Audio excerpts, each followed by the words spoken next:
बिस्मिल्लाहिर्रहमानिर्रहीम। सबसे पहले इसमें क्वांटिटेटिव के सेक्शन को हम लोग देख लेते हैं। पास्ट पेपर के क्वेश्चंस को भी ऐड किया है, रीसेंट टाइम के क्वेश्चंस को भी ऐड किया है, ताकि आपको एग्जैक्टली और एक्यूरेटली जो एग्जाम डिफिकल्टी है ना, वो एग्जाम डिफिकल्टी के लेवल का आपको इंशाल्लाह अंदाजा हो, और उसका जो है ना वो आपको पता चले, और क्वेश्चन जो है वो आप फिर सिमिलर जो है वो प्रैक्टिस भी कर सकें। तो क्वेश्चन नंबर 1 है, how many time 332 be subtracted from 18944 so that the remaining difference is exactly 5000। कह रहा है कितनी मरतबा आप माइनस करें, किसको, 332 को माइनस करें, किस में से माइनस करें, इस नंबर में से माइनस करें, और वो नंबर क्या है, वो नंबर है 18944 के रिमाइंडर जो है, रिमेनिंग नंबर जो है, जो बकाया नंबर पीछे जो है आपके पास 5000 बच जाए उसमें से। तो पहली बात तो यह है कि हमने 5000 को बचाना है, तो हम इसमें से 5000 को क्या कर लेंगे, सेपरेट आउट कर लेंगे, कोई फॉर्मूला इसमें नहीं लगेगा, थोड़ा सा इंट्यूशन का ये क्वेश्चन है। तो ये ऑटो शेप्स ने 4 को मेरा चेंज कर दिया है, तो ये क्या लिखा हुआ है, ये लिखा हुआ है 18944। इसमें से हम ये चाहते हैं कि 5000 बच जाए, तो जो नंबर हमने बचाना है ना, पहले तो मैं उसको इसमें से लैदा कर लेता हूँ। जब मैं उसमें से लैदा करूंगा तो 449 और 3 रह जाएगा। तो पीछे इसका मतलब है 13944 जो है ना, वो हमने इसमें से खत्म करना है, तभी तो जाके 5000 बचेगा। और उसमें से कितनी मरतबा हम 332 को सब्ट्रैक्ट करें। देखिए, सब्ट्रैक्ट करने का मतलब क्या होता है, डिवाइड करना होता है एक तरह से। कैसे, 8 है ना, अगर मैं इसमें से 2 टाइम्स 1 टाइम्स 2 को माइनस करूंगा, तो सब्ट्रैक्ट होके तो फिर क्या बचेगा, पीछे 6 बचेगा। तो एक मतलब से वो क्या हुआ है, सब्ट्रैक्ट हुआ है। इसी तरीके से मैं अगर 8 में से 2 दफा 2 को माइनस करूंगा, पहले 2 को माइनस करूंगा फिर 6 आएगा, फिर अगेन 2 को माइनस करूंगा तो क्या आएगा, 4 आएगा, जो कि इक्वल है, जो कि इक्वल किसके है, कि 2 टाइम्स 2 मैं करके 4 उसमें से क्या कर लूं, मैं उसमें से माइनस कर लूं। तो डिवीजन के इक्वल ही आ रहा है ना ये, तो ये डिवीजन के इक्वल होता है। तो 13944 को हम क्या कर लेते हैं, 332 से क्या कर लेते हैं, डिवाइड कर लेते हैं। तो 13 पेपर में तो कैलकुलेटर अलाउ नहीं होता, इसलिए हम तमाम कैलकुलेशंस को करेंगे। 13944 है 332। सो 332 को 3 का टेबल है, तो 3 4 जा क्या होता है, 12 होता है, और 3 5 जा क्या होता है, वो 15 होता है, वो तो बड़ा हो जाएगा। तो शुरू के नंबर्स मेरे पास क्या है, 1394 है। तो मैं क्या करता हूँ, मैं 332 को 4 टाइम्स करके इसमें से माइनस करता हूँ। तो 2 4 8, 4 3 12 का लगा 2, 1 चला गया कैरी, 4 3 12, 12 में 1 ऐड करेंगे, 1328 आ रहा है, 1328 आ जाएगा। ये हो जाएगा 8, ये इसको कैरी दे देगा 14, 14 में से 8 चला गया, पीछे क्या रह जाएगा 6, 8 में से 2 चला गया, पीछे क्या रह जाएगा हमारे पास 6, और ये वाला 4 एज इट इज आ जाएगा। तो ये मैंने क्या किया, इसको पहले तो 4 टाइम्स मल्टीप्लाई किया, 1328 आ गया। अब 332 को मैं 2 से मल्टीप्लाई करता हूँ, 3 टाइम्स 2 करूंगा तो 664 आ जाएगा। इसका मतलब है इसको 42 टाइम्स जो है ना मुझे क्या करना पड़ेगा, सब्ट्रैक्ट करना पड़ेगा। तो let's have a recap. Question ये था, थोड़ा सा स्टार्टिंग क्वेश्चन जो है ना इस मॉक का, वो थोड़ा सा ट्रिकी है, इंट्यूशन का क्वेश्चन है, क्योंकि इसमें फॉर्मूला कोई नहीं लगता। वो ये है कि जी एक नंबर है 18944, हम ये चाहते हैं कि हम उसमें से 332 को माइनस करते रहें, इस तरह से माइनस करते रहें कि पीछे जो है ना 5000 रह जाए। तो पहले तो जो हमने 5000 बचाना है उसको हम अलहदा कर लेते हैं। 5000 को मैंने इसमें से माइनस किया, तो पीछे रह गया था 13944। ठीक है जी, 13944 रह गया था। इसको अब हम 332 से डिवाइड कर लेते हैं, हमारे पास क्या हो जाएगा, आंसर आ जाएगा कि कितने टाइम उसको माइनस करना है, क्योंकि डिवीजन का मतलब माइनस ही है। ये चीज जो है ना मैंने आपको सारी यहाँ पर एक्सप्लेन कर दिया। आप दोबारा जो है वो इसको पीछे करके दोबारा जो है वो इसको सुन सकते हैं, इसको आप जो है वो समझ सकते हैं। नेक्स्ट क्वेश्चन है, क्वेश्चन नंबर 2 कह रहे हैं कैलकुलेट करें 0.01 इंटू 0.1 इंटू 0.001। अब आपने मल्टीप्लाई करना है 0.01 को 0.1 के साथ, और फिर मल्टीप्लाई करना है आपने उसको 0.001 के साथ। अब एक तरीका कार तो ये है कि आप पूरे पूरी मल्टीप्लीकेशन करें, फिर उसके बाद पॉइंट्स लगाएं, वो बिल्कुल तरीका कार ठीक है, but it will take a lot of time. So paper में तुम्हारे पास जितना ज्यादा हम टाइम मैनेज करेंगे, उतनी ज्यादा हमारे लिए क्या होगी, आसानी होगी, उतनी ज्यादा हमारे पास क्या होगी, आसानी हो जाएगी। ठीक है। सो ट्रिक क्या है, ये 1 पड़ा हुआ है यहाँ पे, जो नॉन जीरो डिजिट है यहाँ पर वो क्या है, वो 1 है। इसमें भी क्या है, 1 है। इसमें भी क्या है, 1 है। आप पहले इनको मल्टीप्लाई करवाएं, आप करवाएं 1 इंटू 1 1 होता है, फिर इंटू 1 वो भी क्या होता है, 1 होता है। अब यहां पर इस नंबर में क्या है, पॉइंट के बाद 2 जीरोस और एक 1 है, यानी 3 डिजिट्स हैं टोटल। यहां पर पॉइंट के बाद एक ही डिजिट है, और यहां पर पॉइंट के बाद क्या है, पॉइंट के बाद यहां पर 2 डिजिट्स हैं। पॉइंट के बाद क्या है, 2 डिजिट्स हैं। तो 2 + 1 + 3 जो अब आपका आंसर आएगा, उसमें पॉइंट के बाद 6 डिजिट्स होने चाहिए। तो बाकी सारे तो जीरो ही है ना, जब बाकी सारे जीरो हैं तो आंसर क्या बन जाएगा इसका, 0.00001, 0.00001 आ जाएगा आंसर। वाई? बिकॉज आंसर के अंदर जब आप मल्टीप्लाई करवाते हैं तो एग्जैक्ट अमाउंट ऑफ डिजिट्स होने चाहिए, जो जिन नंबर्स को मल्टीप्लाई करवाया था उनमें थे पॉइंट के बाद। तो यहाँ पे पॉइंट के बाद तीनों के अगर डिजिट्स को मैं मिला लूं तो 6 डिजिट्स बनते हैं, तो 0.00001 जो है वो मेरे पास आंसर आ जाएगा। So the correct choice here will be 0.00001। तो ऑप्शन सी जो है ना वो करेक्ट चॉइस बनती है। और दे के करना होता है इस तरह के क्वेश्चन के अंदर। ये जीरो जो है ना जल्दी में मिस काउंट कर देंगे, गलत चॉइस मार्क कर देंगे, सही करके भी तो मसला आ जाएगा। इसके अलावा भी आप इसको कर सकते हैं। वो कैसे देखें, अगर आप कंप्लीट मल्टीप्लीकेशन नहीं भी करवाना चाहते, 0.01 का मतलब क्या होता है 10 की पावर -2। 0.1 का मतलब क्या होता है 10 की पावर -1। 0.001 का मतलब क्या होता है 10 की पावर -3। मल्टीप्लाई कर लें, 10 की पावर्स ऐड हो जाएंगी, बेसिस सेम है ना, पावर्स ऐड हो जाएंगी। -2 में -1, -3, -3 में -3, -6। 10 की पावर -6 का मतलब क्या होता है 0.00001। 10 की पावर 6 का मतलब क्या है पॉइंट के बाद 6 डिजिट्स। 10 की पावर 7 का मतलब क्या होगा पॉइंट के बाद 7 डिजिट्स। तो इस तरह से ये क्वेश्चन हमने कर लिया, शॉर्टकट टेक्निक से कर लिया। इसको याद रखें, पेपर में बड़ा टाइम बचाएगी। फॉर एग्जाम्पल अगर पेपर में यूं होता क्वेश्चन, ये 0.002 है, मल्टीप्लाई करना है उसको 0.03 के साथ, फिर उसको मल्टीप्लाई करना है आपने पॉइंट लेट सपोज 001 के साथ, तो हम क्या करेंगे वहां पे भी यही काम करना है। 1 है यहाँ पर, जो नॉन जीरो डिजिट है वो 1 है। 1 इंटू 3 3, 3 इंटू 2 क्या आ जाएगा 6, तो 6 रख लेना है ये आपने। अब यहां पर आपने देखना है यहाँ पे पॉइंट के बाद क्या है 3 डिजिट्स हैं, यहाँ पे पॉइंट के बाद क्या है 2 डिजिट्स हैं, यहाँ पे पॉइंट के बाद 3 डिजिट्स हैं। तो 3 ये 2 ये और 3 ये ऐड करें तो क्या आता है 8 आता है। तो पॉइंट के बाद 8 डिजिट्स होने चाहिए ना। तो 0.000, फिर अगेन 000, फिर एक और 0, 6 आ जाएगा आंसर मेरे पास। तो पॉइंट के बाद यहाँ पर क्या आ गए मैंने पूरे 8 डिजिट्स जो है वो पूरे कर लिए। तो 8 डिजिट्स मैंने क्या कर लेने हैं अपने पूरे कर लेने हैं। तो ये आप देख लें कि ये क्या बन जाएगा, ये बन गया 1, ये 2, ये 3, ये 4, ये 5, ये 6, ये 7 और ये 8। तो 8 डिजिट्स आपके पूरे हो गए। तो 0.0000006 आपका आंसर आ जाएगा। तो मैंने आपको शॉर्टकट वे सिखा दिया, अब इसको आपने यूज करना है। इस तरह के क्वेश्चन आजकल ट्रेंडिंग में है, ठीक है, पेपर्स में आ रहे हैं, ताकि आपका क्या हो जाए, आपको ये शॉर्टकट आता होगा तो it will save a lot of time and you will take less time to solve this question, और आप अपना टाइम बचा सकें। तो ट्रिक आपको आनी चाहिए। ट्रिक अगर आती थी तो मैंने आपके सामने क्वेश्चन किया, with in 30-40 seconds at max जो है वो क्वेश्चन सॉल्व हो गया। बाकी तो मैंने आपको एक्सप्लेनेशन दी है और तरह के क्वेश्चन को समझाने की कोशिश की हुई है, ठीक है जी। आगे आ जाते हैं। कह रहा है ट्रेन, लास्ट एक मैंने जो थर्ड लास्ट मॉक करवाया हुआ है, ठीक है, उसका लिंक भी मैं आपके साथ टैग कर दूंगा, शेयर कर दूंगा। उसके अंदर मैंने आपको ट्रेन के 3-4 क्वेश्चंस करवाए हैं, क्योंकि रिसेंटली एग्जाम्स के अंदर ट्रेन वाले क्वेश्चंस आ रहे हैं। ट्रेन ब्रिज के ऊपर से क्रॉस करेगी, क्या होगा, एक ट्रेन और दूसरी ट्रेन ऑपोजिट डायरेक्शन में आ रही है, वो एक दूसरे को क्रॉसिंग करेंगे तो कितना क्या करना है। तो वो क्वेश्चन आपने लाजमी देखने को, ट्रेन के क्वेश्चन आ रहे हैं। और उसी से मिलता जुलता एक क्वेश्चन ये है, अगेन रिसेंट पास पेपर का क्वेश्चन है, कह रहा है train is 240 metres long, the train travels at a speed of 20 meters per second. If it takes 60 seconds for the train to fully pass through a tunnel, how long is the tunnel? एक tunnel है भाई, तो हम क्या कहते हैं, हम कहते हैं कि एक टनल है हमारे पास, एक टनल है, उसके अंदर एक ट्रेन जो है ना वो दाखिल हो रही है। पाकिस्तान रेलवे की जो ट्रेन है उनका कलर वैसे यही होता है, ये जो ग्रीन में मैंने ड्रॉ किया है। तो लेट सपोज ये ट्रेन है, दिस इज द ट्रेन, और इस ट्रेन की लेंथ जो है वो कितनी है, वो हमारे पास गिवन है यहाँ पर कि ट्रेन की लेंथ जो है वो 240 मीटर्स है। हमें कहा जा रहा है कि ये ट्रेन इस टनल से गुजर रही है, जिस टनल से गुजरी है उस टनल का डिस्टेंस, यानी उस टनल की लेंथ कितनी होगी, उस टनल की लेंथ जो है वो कितनी होगी। सो ट्रेन जो है वो ट्रेवल कर रही है कितनी की स्पीड के ऊपर, 20 मीटर पर सेकंड की स्पीड के ऊपर वो ट्रेन जो है वो क्या कर रही है, वो ट्रेन जो है वो ट्रेवल कर रही है। तो ट्रेन की स्पीड क्या है, स्पीड क्या होती है, स्पीड होती है डिस्टेंस बाय टाइम। स्पीड कितनी है, स्पीड है जी 20 मीटर्स पर सेकंड।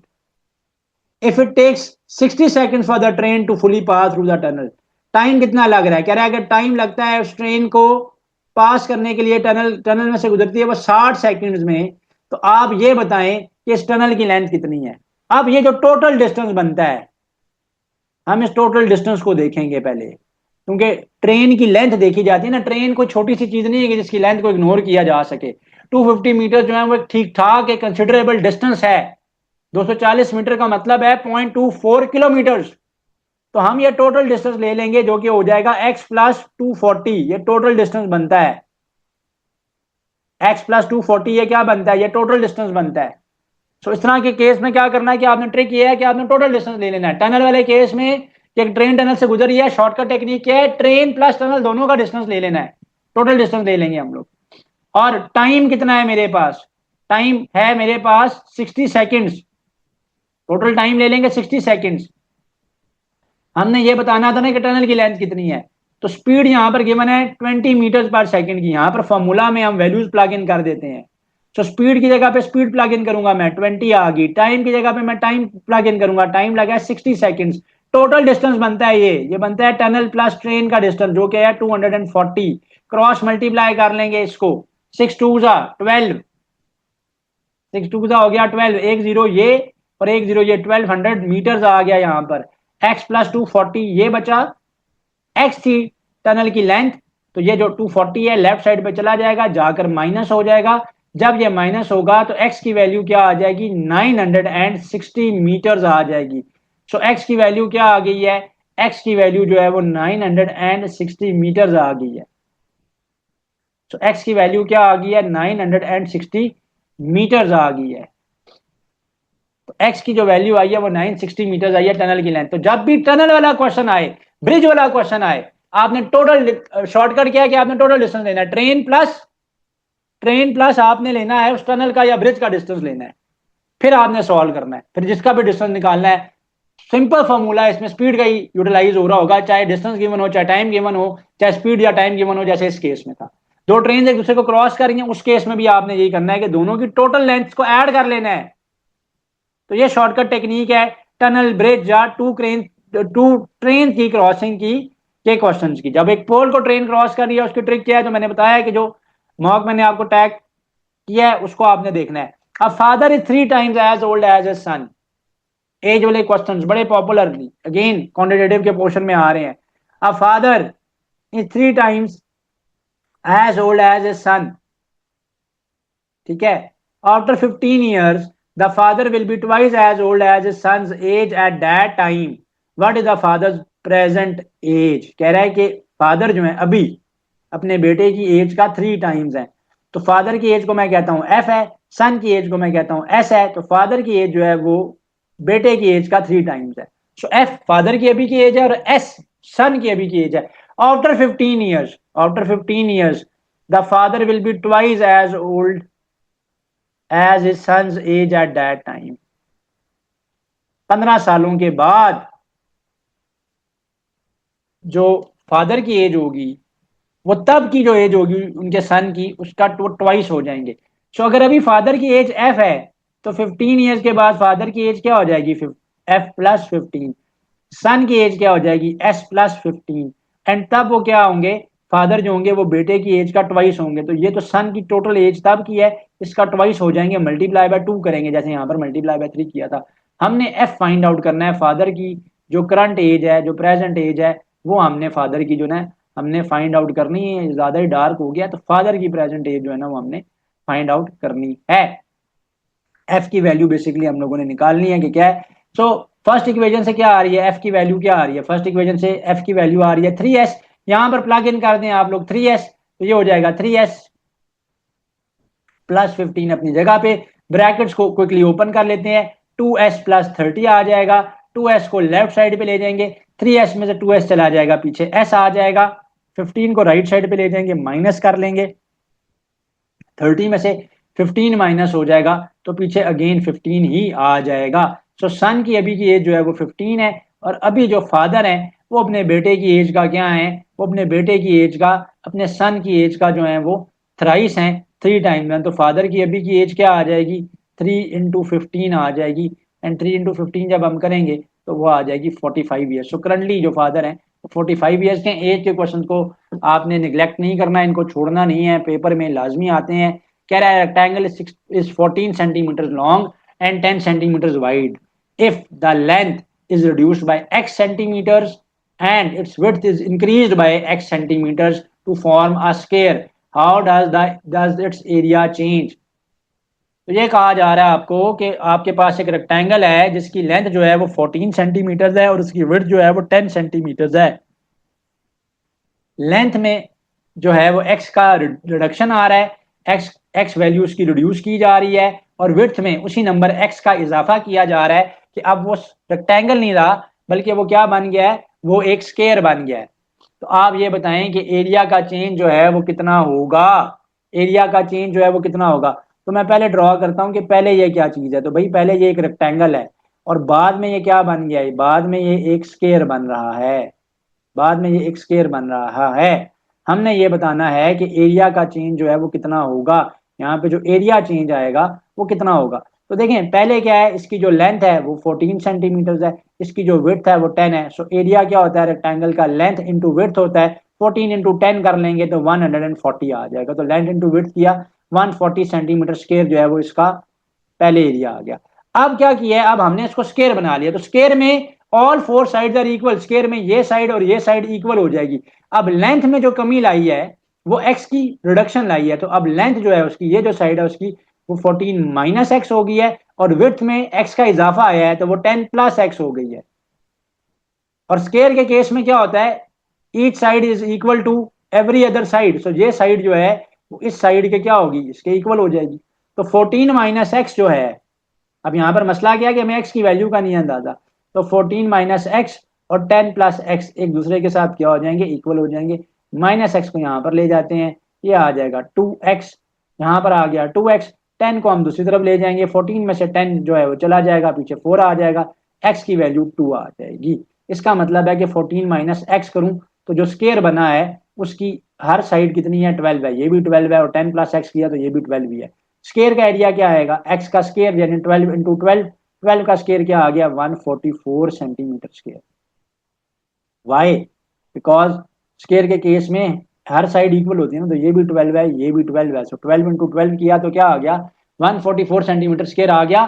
तो नया जो एरिया आया स्केयर बनने के बाद, जो एरिया आया वो कितना ज्यादा है, वो 4 सेंटीमीटर स्केयर जो है वो ज्यादा है, वो 4 सेंटीमीटर स्केयर ज्यादा है।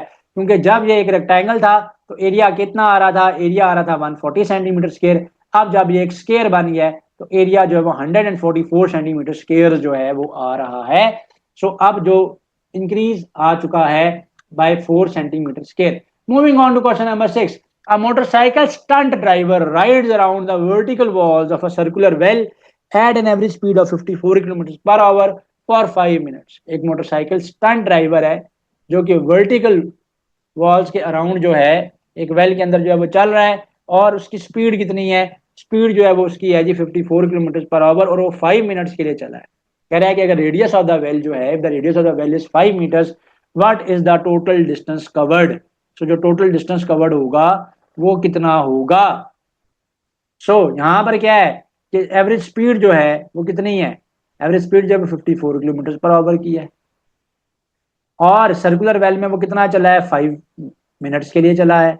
अगर रेडियस जो है वो वेल का वो 5 मीटर्स है तो यहाँ पर टोटल डिस्टेंस ट्रैवल जो है वो कितना होगा, टोटल डिस्टेंस जो ट्रैवल किया गया है वो कितना होगा। सबसे पहले दो चीजों को देखें कि ये जो स्पीड गिवन है ये किलोमीटर पर आवर के अंदर गिवन है, और जो टाइम गिवन है यहाँ पर वो मिनट्स में गिवन है, और रेडियस ऑफ द वेल आपको सिर्फ कंफ्यूज करने के लिए दिया जा रहा है कि भाई एक सर्कुलर वेल है, ठीक है, यूं सर्कुलर वेल है, और ये मैंने खुद थोड़ा सा इसको टेढ़ा बनाया कि ये जो बाइक चला रहा है बंदा, ठीक है, ये जो बाइक राइडर है, स्टंट राइडर है, वो इसके अंदर चल रहा है।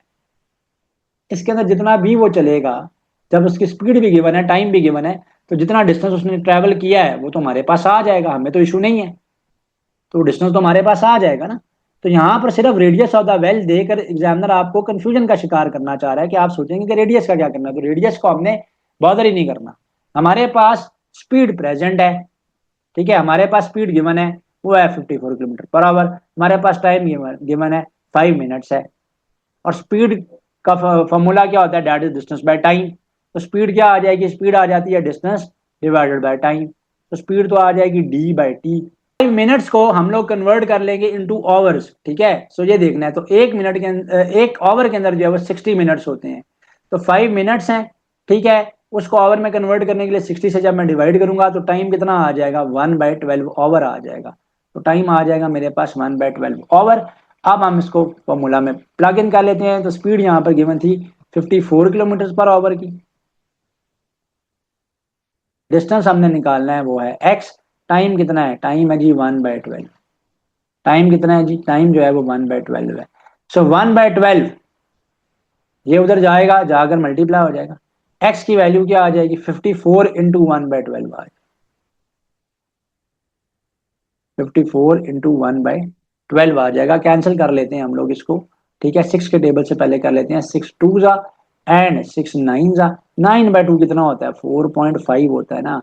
तो 4.5 जो है वो किलोमीटर ये डिस्टेंस आ जाएगा, 4.5 किलोमीटर जो है ये डिस्टेंस आएगा मेरे पास। क्यों, क्योंकि स्पीड किलोमीटर पर आवर में थी, टाइम को भी मैं अब आवर्स में ले गया था, तो 4.5 किलोमीटर जो है ये डिस्टेंस मेरे पास आ गया है। सो ये टोटल डिस्टेंस था। सो रेडियस को देख के परेशान नहीं होना, वो वेल के अंदर जब चली जा रहा है, टाइम भी गिवन है, स्पीड भी गिवन है, तो सिंपली हमने टोटल उसका डिस्टेंस फाइंड आउट करना है।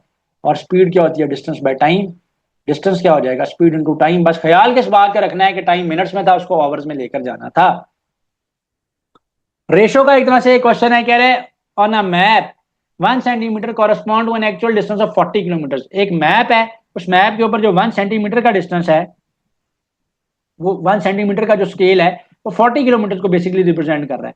कह रहा है the distance on the map between two cities is 37.5 centimetres, what is the actual distance between them. So अगर 1 सेंटीमीटर की लाइन जो है वो रिप्रेजेंट करती है कितने डिस्टेंस को, 40 किलोमीटर के डिस्टेंस को, तो 37.5 सेंटीमीटर की लाइन कितना डिस्टेंस जो है वो शो करेगी। तो 37.5 को हम 40 से के साथ क्या कर लेते हैं, मल्टीप्लाई कर लेते हैं, हमारे पास आंसर आ जाएगा 40 के साथ हम इसको मल्टीप्लाई कर लेंगे। 0 है 0, 5 है 0, 0 7 है 0, 0 3 जा 0 ही आएगा। क्रॉस कर लेंगे, 4 5 जा 20 का लगा 0, 2 चला जाएगा कैरी, 4 7 जा 28, 28 में आप 2 ऐड करेंगे क्या आ जाएगा 30, 30 का लगेगा 0, 3 चला जाएगा कैरी, 4 3 जा 12, 12 में आप किसको ऐड कर लें, 12 में आप 3 को ऐड कर लें, तो क्या आ जाएगा हमारे पास आ जाएगा 15। तो ये कितना आ गया, 15 आ गया, ठीक है। ये 0 यहाँ पर, ये 0 + 0 0, 0 + 0 0, फिर 5 को एज इट इज उतार लेंगे, 1 को उतार लेंगे एज इट इज। अब जब हमने मल्टीप्लाई किया जिन नंबर्स को, तो वहां पे पॉइंट के बाद एक डिजिट था, तो यहाँ पे भी हम राइट साइड से पॉइंट के बाद एक डिजिट छोड़ेंगे, तो 15.0 यानी 1500 किलोमीटर जो डिस्टेंस है वो आ जाएगा। तो मैंने मल्टीप्लीकेशन के स्टेप कर दिए, जो पेपर में कैलकुलेटर अलाउ नहीं होता, दे के करना है। कह रहा है बॉक्स कंटेन्स 90 नट्स वेइंग 100 ग्राम ईच। एक बॉक्स है जहां जिसमें 90 नट्स पड़े हुए हैं जिनका वजन हर एक का 100 ग्राम है, and 100 bolts weighing 150 gram each. और 100 बोल्ट्स जो हैं वो पड़े हुए हैं, और हर बोल्ट का जो वजन है 150 ग्राम है। If the gross weight of the packed box is 35.5 kilograms, what is the weight of the empty box? कह रहा है कि अगर ग्रॉस वेट जो है यानी टोटल वेट जो है वो 35.5 kg है, तो उस एम्प्टी बॉक्स का वेट आपने बताना है कितना है। अब यहाँ पर क्योंकि एक बॉक्स, यहाँ पर जो टोटल वेट होगा, टोटल वेट अगर आप देखें तो टोटल वेट किसके ऊपर डिपेंड कर रहा होगा, टोटल वेट हो जाएगा यहाँ पर, वो हो जाएगा इक्वल टू द बॉक्स का वेट प्लस नट्स का वेट प्लस प्लग्स का वेट। कॉमन सेंस की बात है ये, कि टोटल वेट तो यूं मिला कर आएगा ना। हमने बताना है कि एम्प्टी बॉक्स का वेट जो है वो कितना है, इस बॉक्स का वेट जो है वो कितना है। तो टोटल वेट की जगह पे हम टोटल वेट प्लग इन कर देना। टोटल वेट यहाँ पर गिवन है, बॉक्स पैक्ड यानी पैक्ड बॉक्स के अंदर जो उनका टोटल वेट बनता है वो बनता है 35.5 kg। क्वेश्चन में गिवन है, बॉक्स का वेट हमने निकालना है, हम कहते हैं एक्स है। नट्स, एक नट यहाँ पर कितने ग्राम्स का है, 100 ग्राम का है। टोटल नट्स कितने हैं, 90 हैं। सो 90 इंटू 100 कर लेंगे, तो 90 इंटू 100 कर लेंगे, सब 90 इंटू 100 करेंगे तो 9 1 जा 9, आगे जीरोज आ जाएंगे। तो ये कितना आ जाएगा, ये आ जाएगा 9000 ग्राम्स। तो 9000 ग्राम्स कितना होता है, 9 kg होता है भाई। 1 ग्राम 1000 ग्राम्स के का जो है वो 1 kg होता है, तो जब हम इसको 1000 से डिवाइड करेंगे तो 9 kg आ जाएगा। प्लस प्लग्स या बोल्ट्स जो थे, मैंने प्लग्स लिख दिया, वैसे बोल्ट्स यहाँ पर गिवन थे, एक ही बात है, तो वो बोल्ट्स को भी प्लग्स ही कहते हैं। तो बोल्ट्स का जो वेट है, 100 बोल्ट्स हैं यहाँ पर, और एक बोल्ट का जो वेट है वो 150 ग्राम है। सो 100 × 150 कर लेते हैं, तो 15 1 15, 2 जीरो और 1 0 तो ये 15,000 ग्राम आ गया। 1000 से डिवाइड कर लेंगे अगेन, तो ये 15 kg बनेगा। सिर्फ यहाँ पे कन्वर्जन करनी पड़ेंगी, तो ये बन गया 15 kg। तो 9 kg को भी वहां ले जाते हैं, 15 kg को भी ऐड करके वहां वहां पे ले जाते हैं। 35.5 में से मैं माइनस कर लूंगा 24 किलोग्राम्स को, तो पीछे कितना आ जाएगा, बॉक्स का वेट आ जाएगा। और बॉक्स का वेट कितना आएगा, 6 यहाँ से बचा और 5.5 वहां से बचा, तो ये 11.5 kg आ जाएगा। सो एक नज़र रखा करें चॉइसेस की तरफ भी, ताकि कैलकुलेशंस में आसानी हो जाती है। अगर आप यूं बाय हार्ट या जुबानी जो है वो आप कैलकुलेशंस कर रहे हैं, तो 11.5 kg जो है ये बन गया मेरे पास। So this is the answer है, right, got it ji. So इस तरह से आप क्या कर सकते हैं, इन क्वेश्चंस को डिवाइड करके, शॉर्ट आउट करके सॉल्व कर लिया करें। मुश्किल नहीं होता पेपर हमारा, जो क्वांटिटेटिव का सेक्शन होता है उसमें सिर्फ थोड़ा सा टाइम कंज्यूमिंग होता है, स्पेशली फॉर दो स्टूडेंट्स के जिनकी प्रैक्टिस नहीं होती। कह रहे हैं the radius of circle is increase by 20%, by what percent does the area of the circle increases. अगर एक सर्कल के रेडियस में 20% का इजाफा आया है, तो उसके एरिया में चेंज कितना आएगा। मैं ये कहता हूं कि सर्कल का जो रेडियस है वो 100 यूनिट्स है, यानी 100 सेंटीमीटर, लेट सपोज, या लेट से 10 कर लेते हैं, आसानी हो जाएगी। रीजन क्या है, 10 या 100 जब आप लेंगे तो उसमें परसेंटेज चेंज को निकालना जो है आसान है। तो मैं कहता हूँ कि रेडियस जो है वो 10 सेंटीमीटर है। जब नया रेडियस आएगा, जब उसमें 20% का इंक्रीज आ जाएगा, तो 10 का 20% 2 होता है। तो 10 का 20% क्या होता है, 2 होता है। तो 10 का 20% निकालने के लिए मैं क्या करूंगा, 10 को मैं 20 से मल्टीप्लाई कर दूंगा, 100 से मैं डिवाइड कर दूंगा, तो क्या आ जाएगा मेरे पास, 2 आ जाएगा। सो 2 का इजाफा जब आ गया उसमें, यानी 20% का इजाफा जो है वो 2 बनता है, वो आ गया उसमें। तो जो अब नया रेडियस आएगा, तो जो नया रेडियस आर डैश आएगा वो 12 सेंटीमीटर आएगा। देखते हैं कि कितना चेंज आ रहा है। सो एरिया ऑफ सर्कल क्या होता है, वो होता है pi r square, pi r square. तो आर जो है वो 10 है, 10 का स्क्वायर 100, वो हो जाएगा 100 पाई। एरिया कितना आ जाएगा, वो आ जाएगा 100 पाई। तो एरिया आ जाएगा 100 पाई। यहाँ पर आप आर का स्क्वायर जब करेंगे, तो आर का स्क्वायर क्या आ जाएगा, 144 सेंटीमीटर स्क्वायर। तो ये कितना आ जाएगा एरिया इसके केस में, पाई आर स्क्वायर जब आप करेंगे। तो पाई आर स्क्वायर जब आप इसके केस में करेंगे, सेकंड जो 20% इंक्रीज है, तो वो आ जाएगा 144 पाई। परसेंटेज चेंज जो है वो यहाँ पर हमने निकालना है कि कितना बनता है।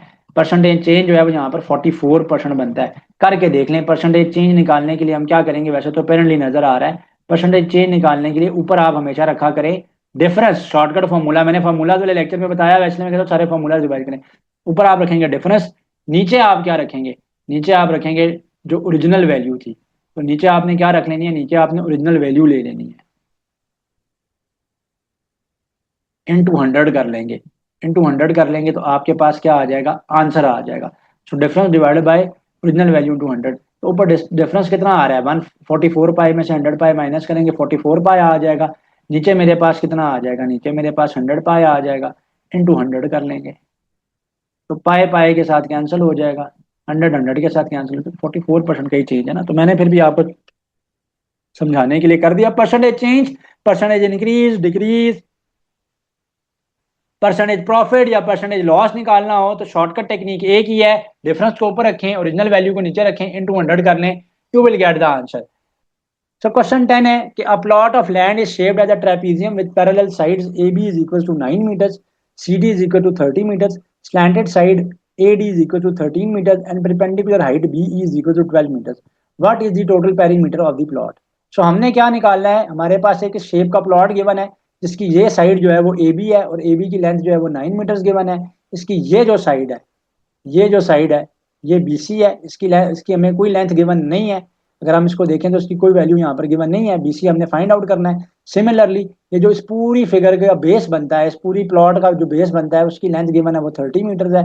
और इसकी जो इस साइड की जो साइड है, ठीक है, ए डी, उसकी भी लेंथ हमारे पास गिवन है और एडी की जो लेंथ है ना मेरे पास, ठीक है, एडी की जो लेंथ है मेरे पास वो कितनी बनती है मेरे पास, वो जो है वो मेरे पास जो है ना वो 13 मीटर जो है वो गिवन है। हमने इसका पेरीमीटर निकालना है। देखें पेरीमीटर क्या होता है, पेरीमीटर जो होता है वो सम ऑफ साइड्स होता है, यानी जितनी भी साइड्स हैं उन तमाम साइड्स को अगर आप जमा कर लेंगे तो किसी भी शेप का, किसी भी फिगर का, किसी भी प्लॉट का, जैसे इस केस में प्लॉट का वर्ड यूज किया हुआ है, उसका किसी भी पॉलीगॉन का क्या आ जाता है, उसका पेरीमीटर आ जाता है। तो सारी साइड्स को आपने जमा करना है। अब ये साइड भी है, ये साइड भी है, ये साइड भी हमारे पास, ये साइड नहीं है, ये साइड होगी, हम इसको सिंपली ऐड कर लेंगे। तो ये साइड निकालने के लिए हम क्या कर लेते हैं, हम फिथागोरस थ्योरम को यूज कर सकते हैं, क्योंकि यहाँ पे खुद उसने बताया हुआ है कि ये क्या है, ये 90 डिग्री है। तो फिथागोरस थ्योरम यहाँ पर लगाया जा सकता है ना। फिथागोरस थ्योरम क्या कहता है, फिथागोरस थ्योरम कहता है कि हाइपोटेन्यूज का स्क्वायर जो है वो बेस का स्क्वायर प्लस परपेंडिकुलर के स्क्वायर के इक्वल है। अब अगर मैं बीईसी ट्राइंगल को कंसिडर करूं, अगर मैं इस ट्राइंगल को लेता हूं, ये ट्राइंगल है मेरे पास, बीई सी जो ट्राइंगल बन रहा है मेरे पास, अगर मैं इस ट्राइंगल को स्टूडेंट्स कंसिडर करूं, तो यहाँ पर एक और इशू ये है कि ये जो नीचे की साइड ई सी है ये मेरे पास गिवन नहीं है। ये ई सी जो है ना ये कितनी बनती है, ये मेरे पास यहाँ पर गिवन नहीं है। ई सी की जो लेंथ है वो कितनी बनती है।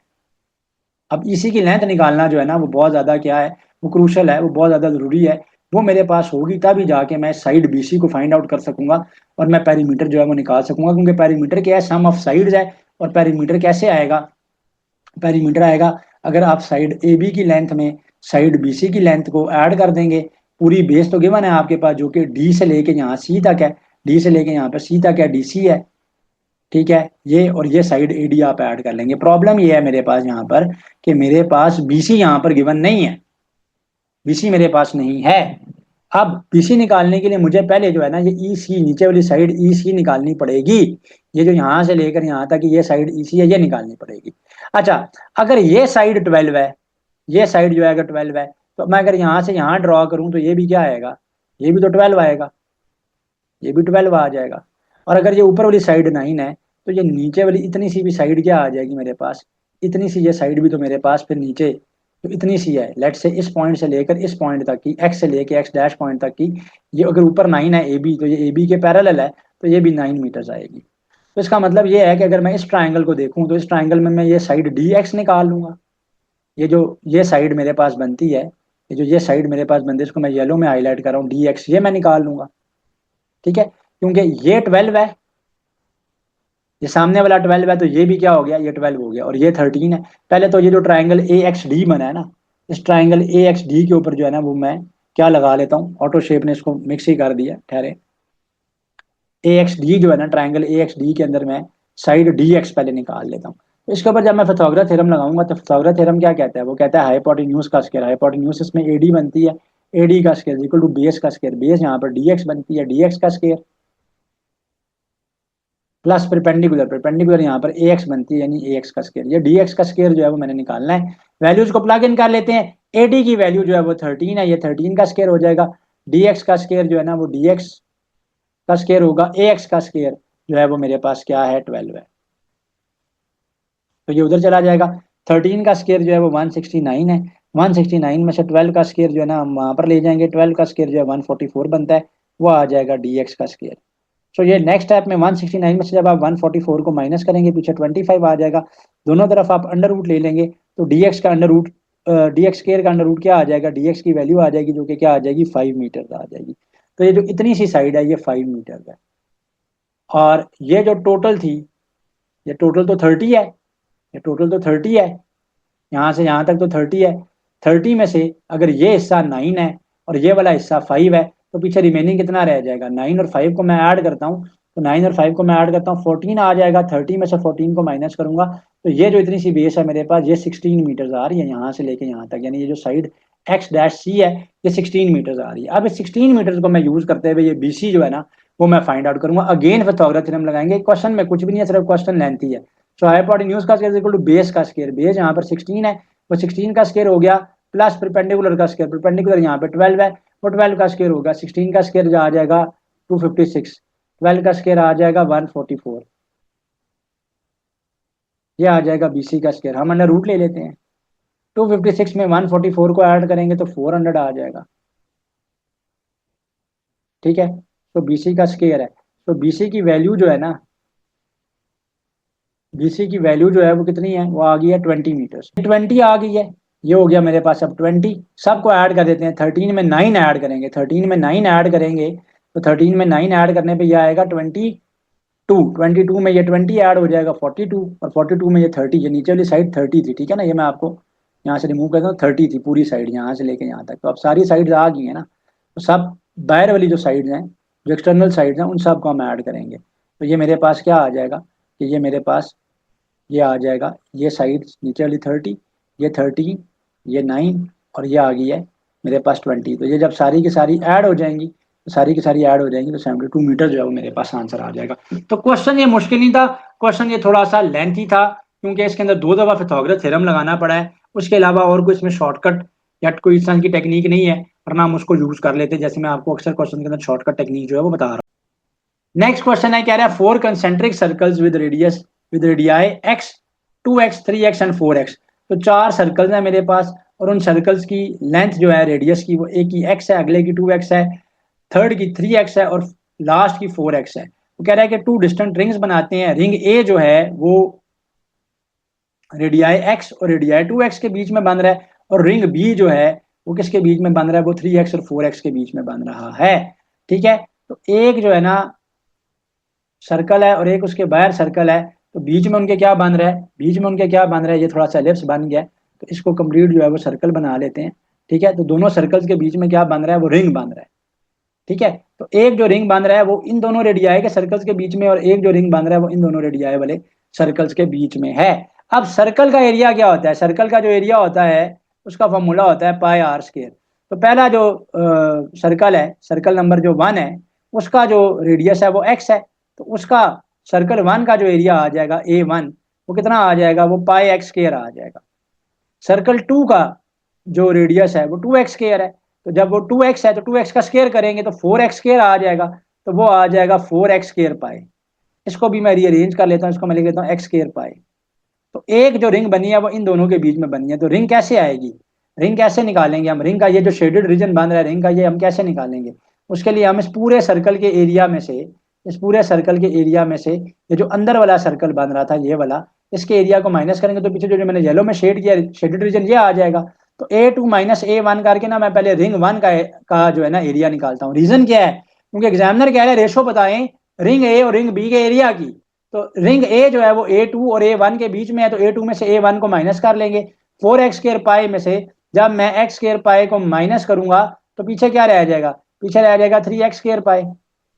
सिमिलरली जो बाकी 2 सर्कल्स बन रहे हैं, ठीक है, उनके भी हम लोग रिंग्स देख लेते हैं कि क्या बनते हैं। सो A3 के केस में क्या बनेगा, पाई आर स्क्वायर। तो पाई कांस्टेंट है, आर क्या है यहाँ पर 3x है, 3x का स्क्वायर आ जाएगा 9x स्क्वायर, तो यह आ जाएगा 9x स्क्वायर पाई।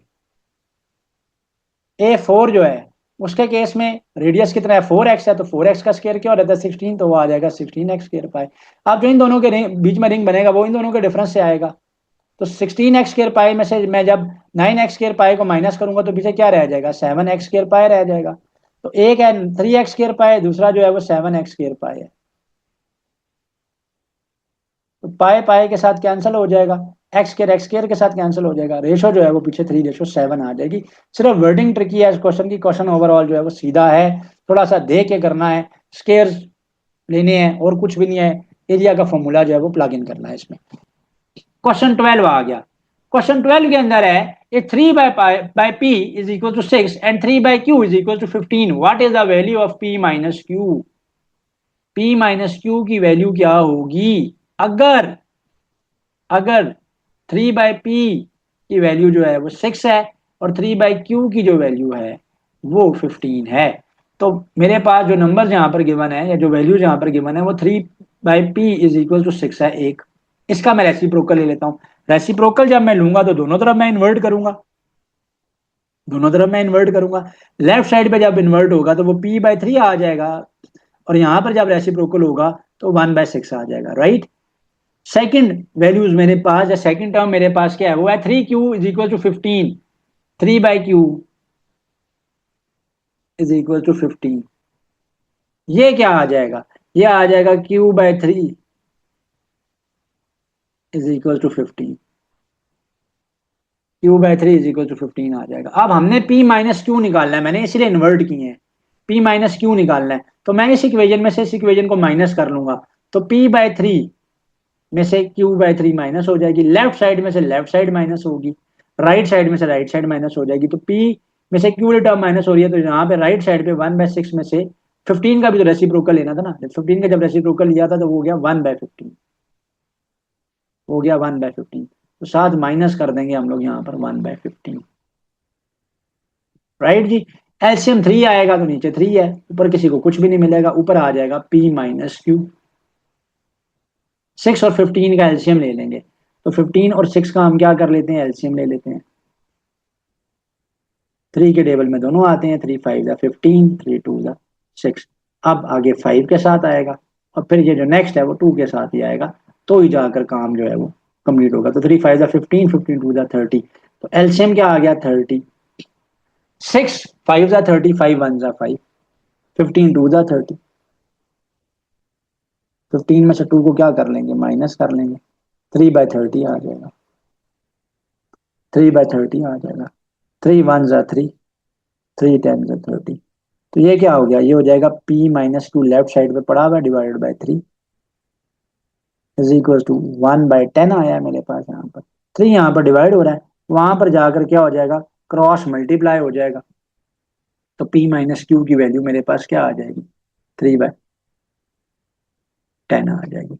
सो p माइनस क्यू की वैल्यू क्या आ जाएगी मेरे पास, p माइनस क्यू की वैल्यू जो है ना मेरे पास 3/10 आ जाएगी। सो p माइनस क्यू की वैल्यू कितनी आ गई है, 3/10। सो p माइनस क्यू की वैल्यू आ गई है 3/10। So this is the value. So P minus Q की वैल्यू कितनी आ गई, 3/10। तो रेसिप्रोकल मैंने क्यों लिया, रिकैप कर लेते हैं, क्योंकि मुझे P माइनस क्यू चाहिए था ना, इसमें यहाँ तो P और Q डिनोमिनेटर में पड़े हुए। So 3/P is equal to 6, 3/Q is equal to 15, दोनों तरफ रेसिप्रोकल ले लिया, P/3 1/6 आ गया, Q/3 1/15 आ गया। P माइनस क्यू चाहिए, इसलिए इस इक्वेशन में से इस इक्वेशन को मैंने क्या कर लिया, माइनस कर लिया, आगे एलसीएम लेके मैंने सिंप्लीफाई किया, तो got the answer and that is 3/10। Next question है जी, क्वेश्चन नंबर 13 कह रहा है Ali Usman and Umar went to a restaurant carrying $100, $60 एंड $40 रिस्पेक्टिवली। अली उस्मान और उमर जो हैं वो एक रेस्टोरेंट में गए हैं और उनके पास कितने पैसे हैं, $100 हैं, $60 हैं एंड $40 हैं रिस्पेक्टिवली। तो अली के पास जो हैं वो हैं $100, ठीक है, उस्मान के पास जो है वो है $60, और उमर जो गया है रेस्टोरेंट में, उमर जो है वो अपने साथ लेकर गया है $40।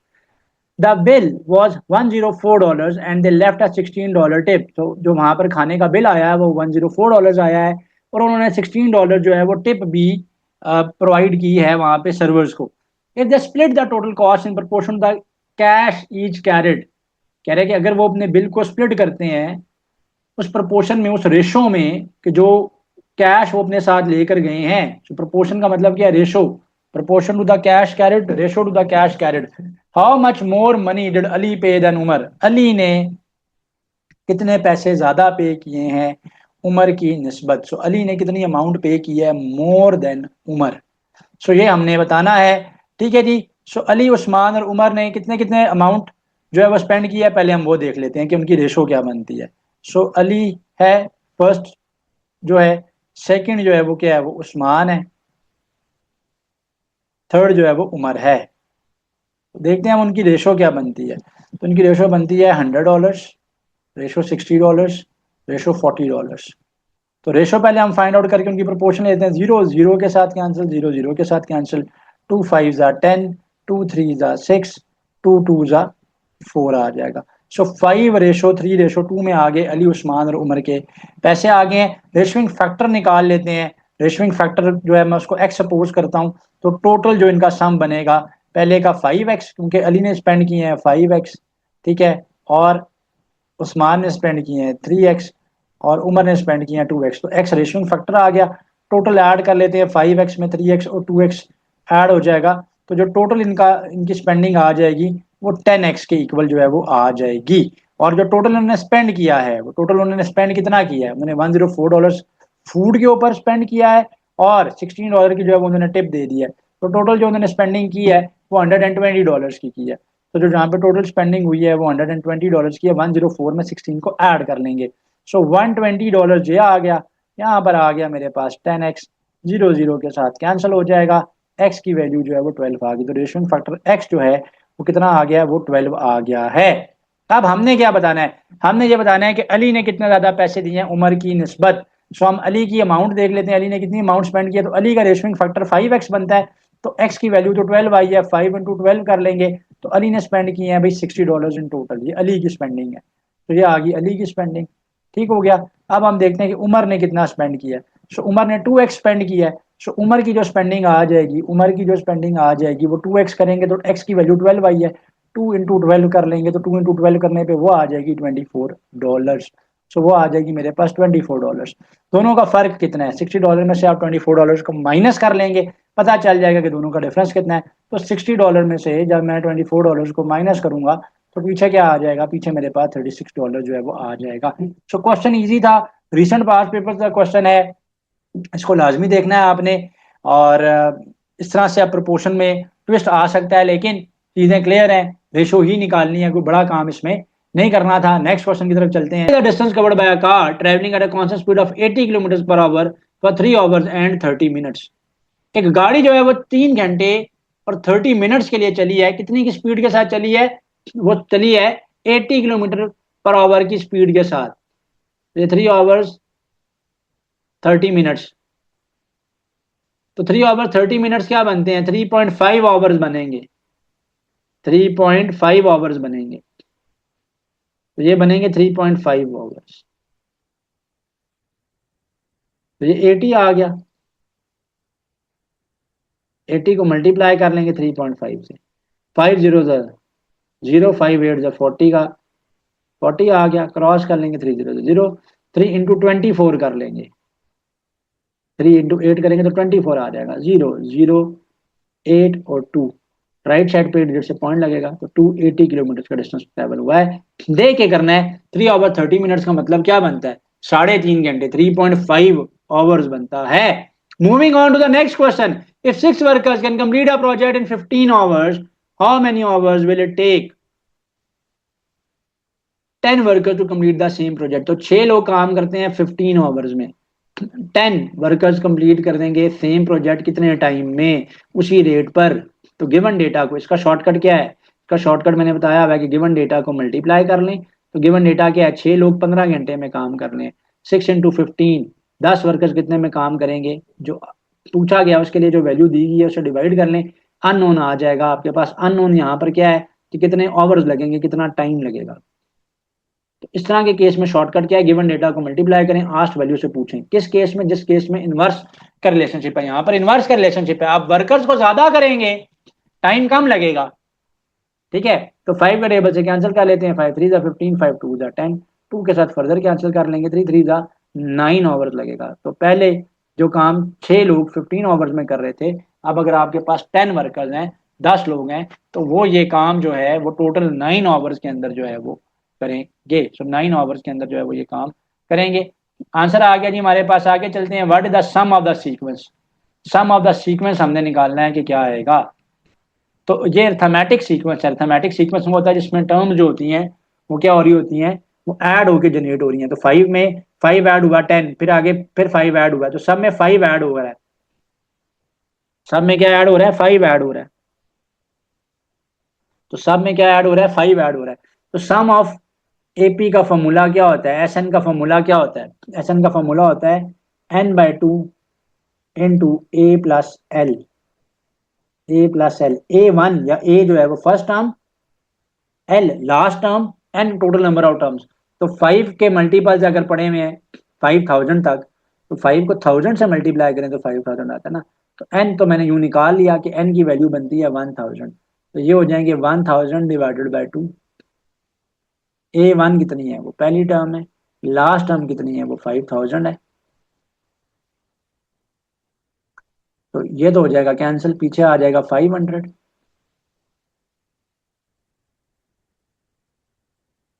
ये आ जाएगा 5005।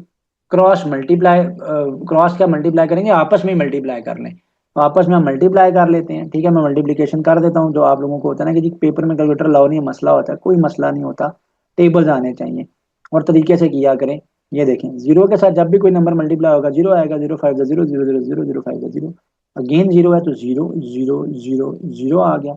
डबल क्रॉस करेंगे, फाइव फाइव जा 25 का फाइव आ गया, टू चला गया कैरी, फाइव जीरो जा जीरो, जीरो में टू ऐड हुआ, जीरो में टू ऐड हुआ तो क्या आ गया टू, फाइव जीरो जा जीरो, फाइव फाइव जा 25, ऐड कर लें आंसर आ जाएगा जीरो जीरो, ये आ गया फाइव, ये आ गया टू, जीरो में जीरो जीरो, ये आ गया फाइव और ये आ गया टू।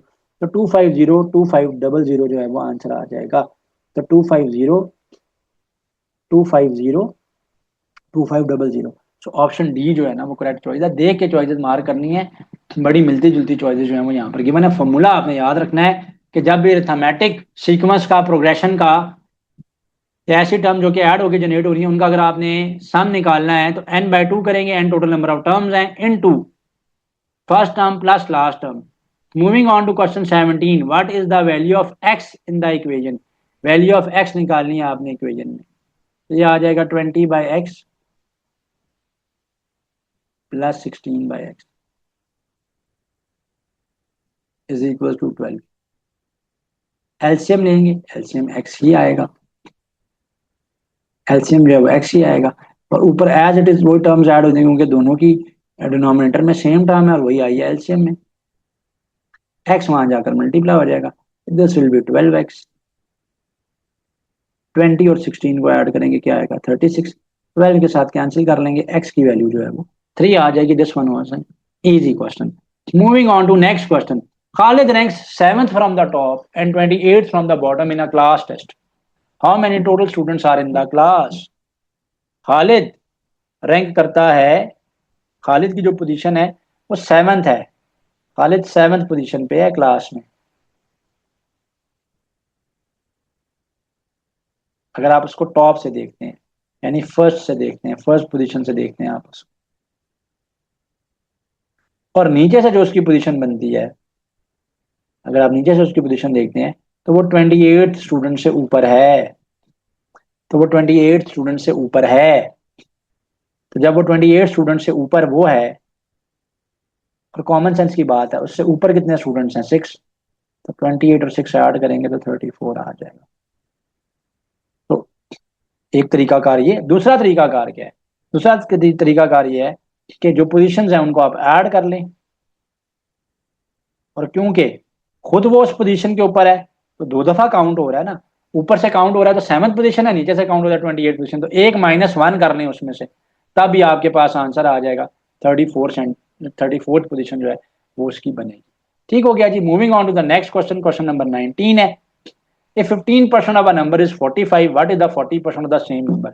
एक नंबर का 15% जो है वो 45 के बराबर है, आप बताएं कि उस नंबर का 40% क्या होगा। पहले तो हम टोटल नंबर निकाल लेते हैं ना, तो जब भी आपने टोटल नंबर निकालना है तो शॉर्टकट टेक्निक मैंने आपको बताई हुई है कि जब आपके पास एक परसेंटेज गिवन है, स्पेसिफिक परसेंटेज गिवन है, और आपने टोटल नंबर वो निकालना है कि टोटल नंबर जो है ना वो क्या होगा, तो टोटल नंबर आपने निकालना है, तो टोटल नंबर जो है ना वो आपने निकालना है कि वो क्या होगा। तो उस केस में आपने क्या करना है, उस केस में आपने क्या करना है, उस केस में आपने जो गिवन परसेंटेज है ना उससे आपने डिवाइड करना है उस नंबर को।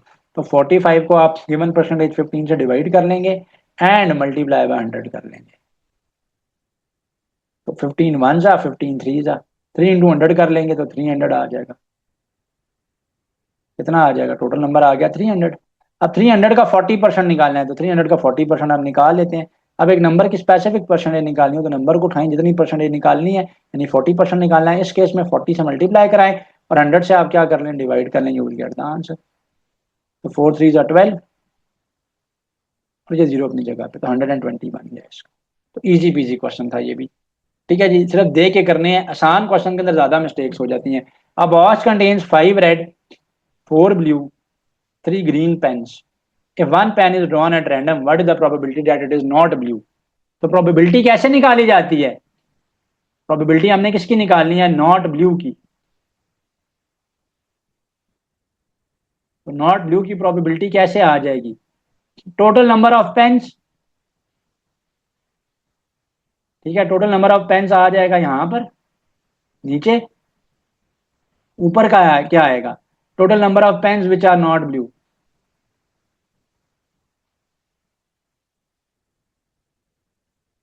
which are not blue, which are not blue,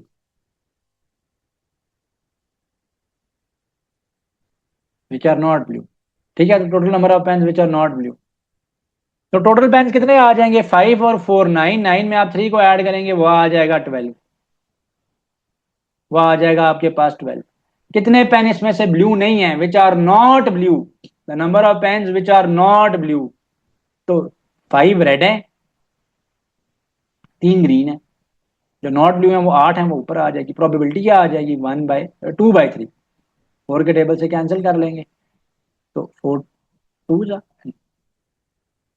तो 2/3 आ गई, विच इज नॉट ब्लू। अगर ब्लू की प्रोबेबिलिटी पूछता तो टोटल नंबर ऑफ पेन्स जो ब्लू है वो 4 है, नीचे डिवाइड कर लेंगे, टोटल नंबर ऑफ पेन्स है वो 12 है, तो ब्लू की प्रोबेबिलिटी जो है वो 1/3 आ जाएगी, तो ये ब्लू की प्रोबेबिलिटी है,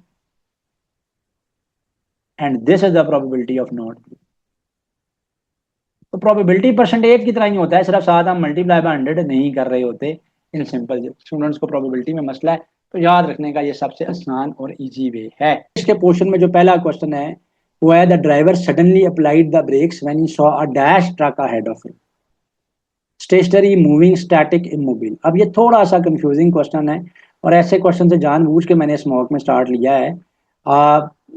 ये कहा जा रहा है कि ड्राइवर ने ब्रेक्स लगाई, अपने सामने किस तरह का ट्रक उसने देखना, क्या उसने स्टेशनरी, स्टेशनरी का मतलब क्या होता है, स्टॉप हुआ हुआ, रुका हुआ, स्टैटिक का मतलब ही ये है, इमोबिल का भी मतलब ये इन मूविंग, नॉट मूविंग। ठीक है, तो इसमें से जो डिफरेंट मीनिंग बन रहा है वो मूविंग का बन रहा है, यानी मूविंग ट्रक को देख के उसने ब्रेक लगाया। हमने देखे सिचुएशन को देखना है कि क्या चॉइस जो है यहाँ पर यूनिक बन रही है, तो समटाइम्स, अब डेफिनेटली ये तो उस कंडीशन के ऊपर, उस सिचुएशन के ऊपर डिपेंड करता है ना कि ड्राइवर ने ब्रेक क्यों लगाई है, लेकिन हम इसको इंग्लिश के पोर्शन में सॉल्व कर रहे हैं, तो जानबूझ के यहाँ पर कंफ्यूजन क्रिएट किया एग्जामिनर ने इसमें, तो मूविंग जो है वो आंसर बनता है, क्योंकि इस तीनों का मीनिंग जो है वो तो सेम बनता है। अगर आप स्टेशनरी लगाएंगे तो फिर स्टैटिक या मोबिल क्यों नहीं लगाया, तो इसलिए यहाँ पर यूनिक चॉइस को मार्क करने के लिए जो है वो मूविंग जो है वो लगाया जाएगा। समटाइम इस तरह से भी इंग्लिश में आपको थिंक करना पड़ता है, देखना पड़ता है कि क्वेश्चन जो है ना वो थोड़ा सा ट्रिकी एग्जामिनर जो है वो बनाते हैं, ताकि स्टूडेंट जो है वो कंफ्यूजन का शिकार हो जाए। तो अब नेक्स्ट जो है ना, इस मॉक के अंदर हम लोग इंग्लिश का पोर्शन अपना करते हैं, यानी वर्बल रीजनिंग का या वर्बल एबिलिटी का पोर्शन जो है ना हम इसमें स्टार्ट करते हैं।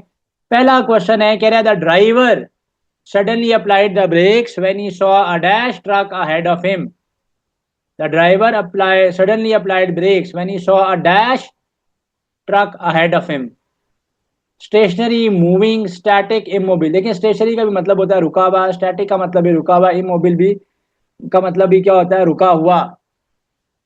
ठीक है, सो ज्यादा जो इसमें, अब तीनों ही का मतलब यह है कि एक चीज आगे रुकी हुई है, ब्रेक तो तब भी लगाई जा सकती है, लेकिन ब्रेक तब भी लगाई जा सकती है अगर उसके आगे भी एक ट्रक आ जाएगा, उसके एक ट्रक जो है वो उसके आगे आ गया, saw moving truck ahead of him.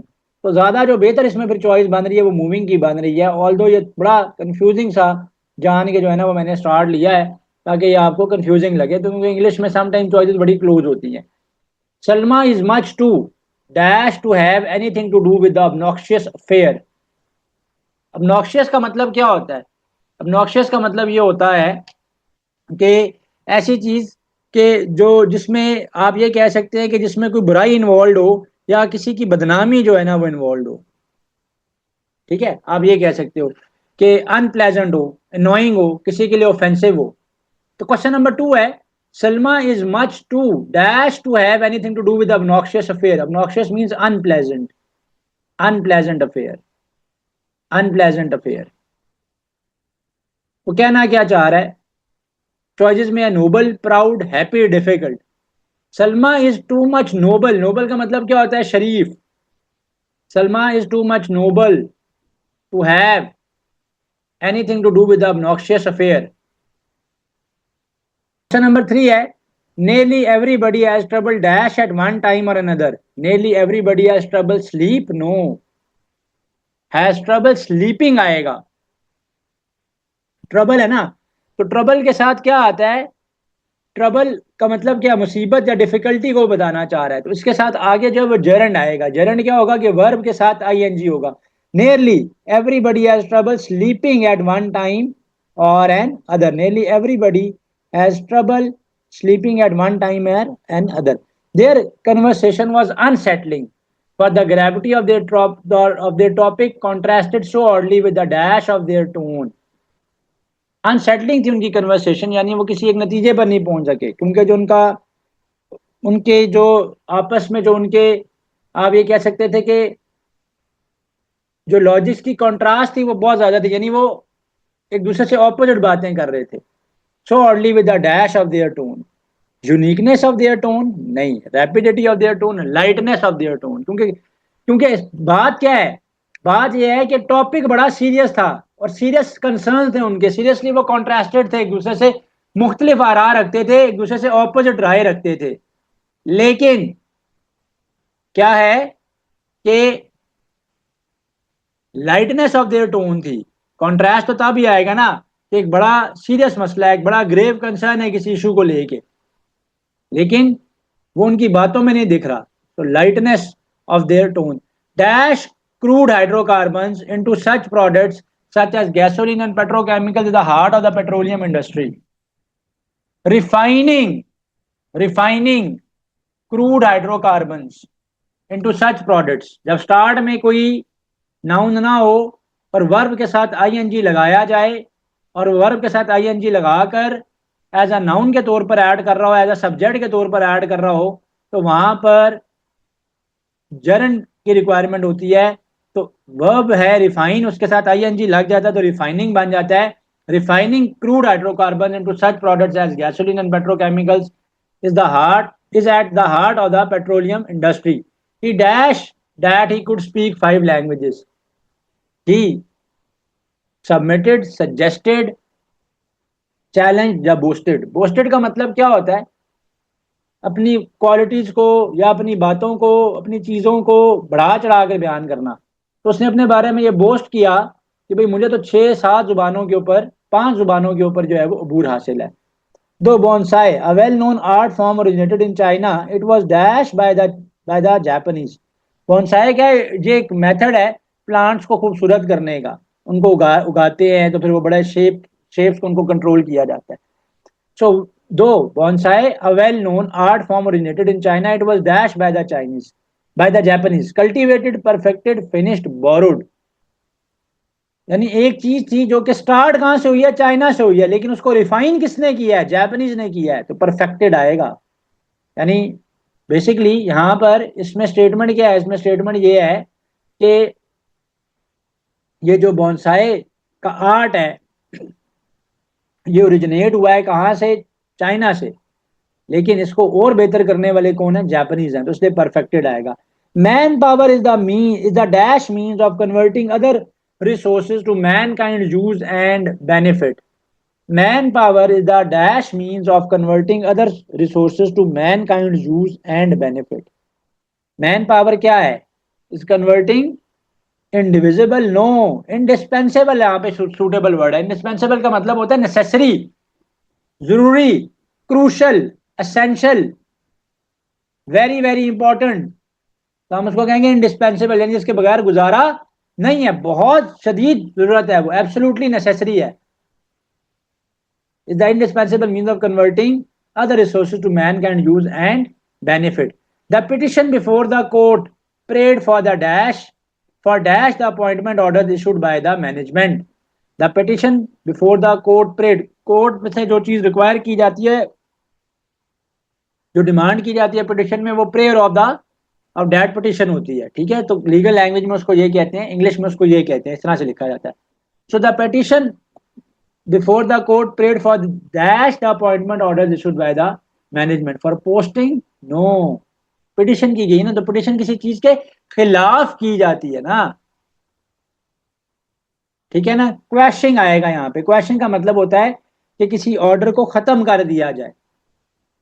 तो पिटिशन किस लिए की गई है? The petition before the court prayed for question the appointment orders issued by the management. यानी जो अपॉइंटमेंट ऑर्डर्स इशू किए थे मैनेजमेंट ने, उनको खत्म किया जाए, उनको वॉइड करार दिया जाए, उनको नलेफाई कर दिया जाए. Freedom is not a dash but our birthright. Freedom is not a gift but our birthright. आजादी ये नहीं है कि कोई किसी को प्लेट में रख के दे दी. वो कहना चाह रहा है कि हर इंसान बाय बर्थ जो है वो फ्रीडम रखता है। थोड़ा सा आज ना मैंने नॉलेजेस डिफिकल्ट बनाई हैं पेपर में, क्योंकि नोटिस मैंने किया है कि इंग्लिश को कुछ ज़्यादा आसान लेना शुरू कर दिया है।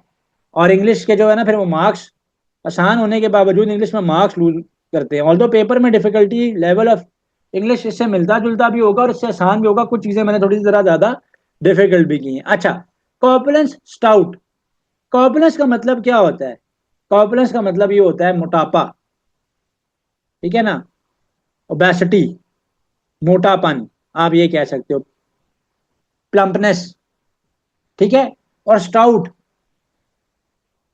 स्टाउट भी फैट को ही कहते हैं। स्टाउट भी किसे कहते हैं? फैट को ही कहते हैं, ठीक है। तो मोटापे की वो जो स्टेट है वो कॉर्पुलेंस है और मोटा होना स्टाउट है। तो इरुडेशन और लर्न, इरुडेशन वो लर्निंग की स्टेट है, और लर्नेड या लर्न जो है ना उसका मतलब क्या है कि इल्म या नॉलेज, ठीक है जी। सिमिलर आपने करने थे। इंडिजेंट वेल्थ, इंडिजेंट पर्सन जो होता है, ठीक है, वो पुअर को कहते हैं।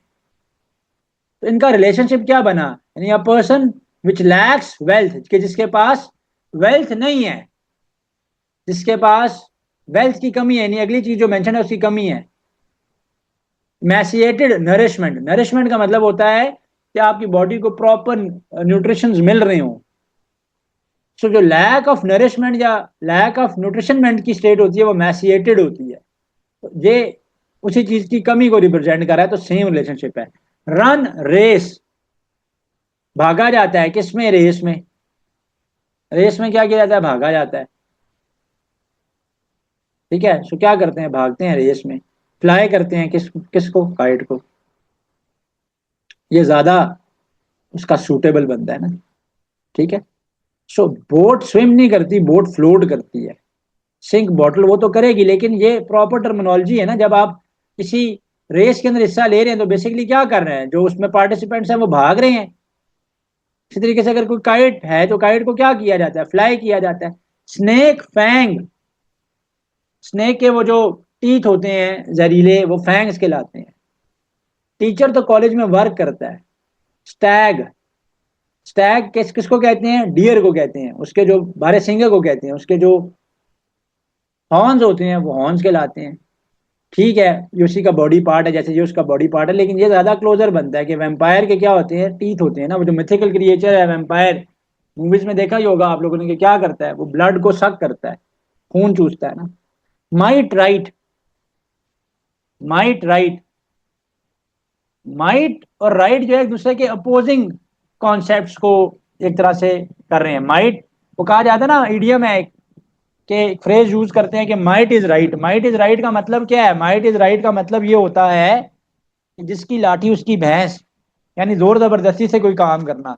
तो माइट का तो मतलब है कि जबरदस्ती से कोई चीज हासिल करना, और राइट यानी जिसका राइट था, जिसका हक था। तो ये ऑपोजिट है ना एक दूसरे, ठीक है।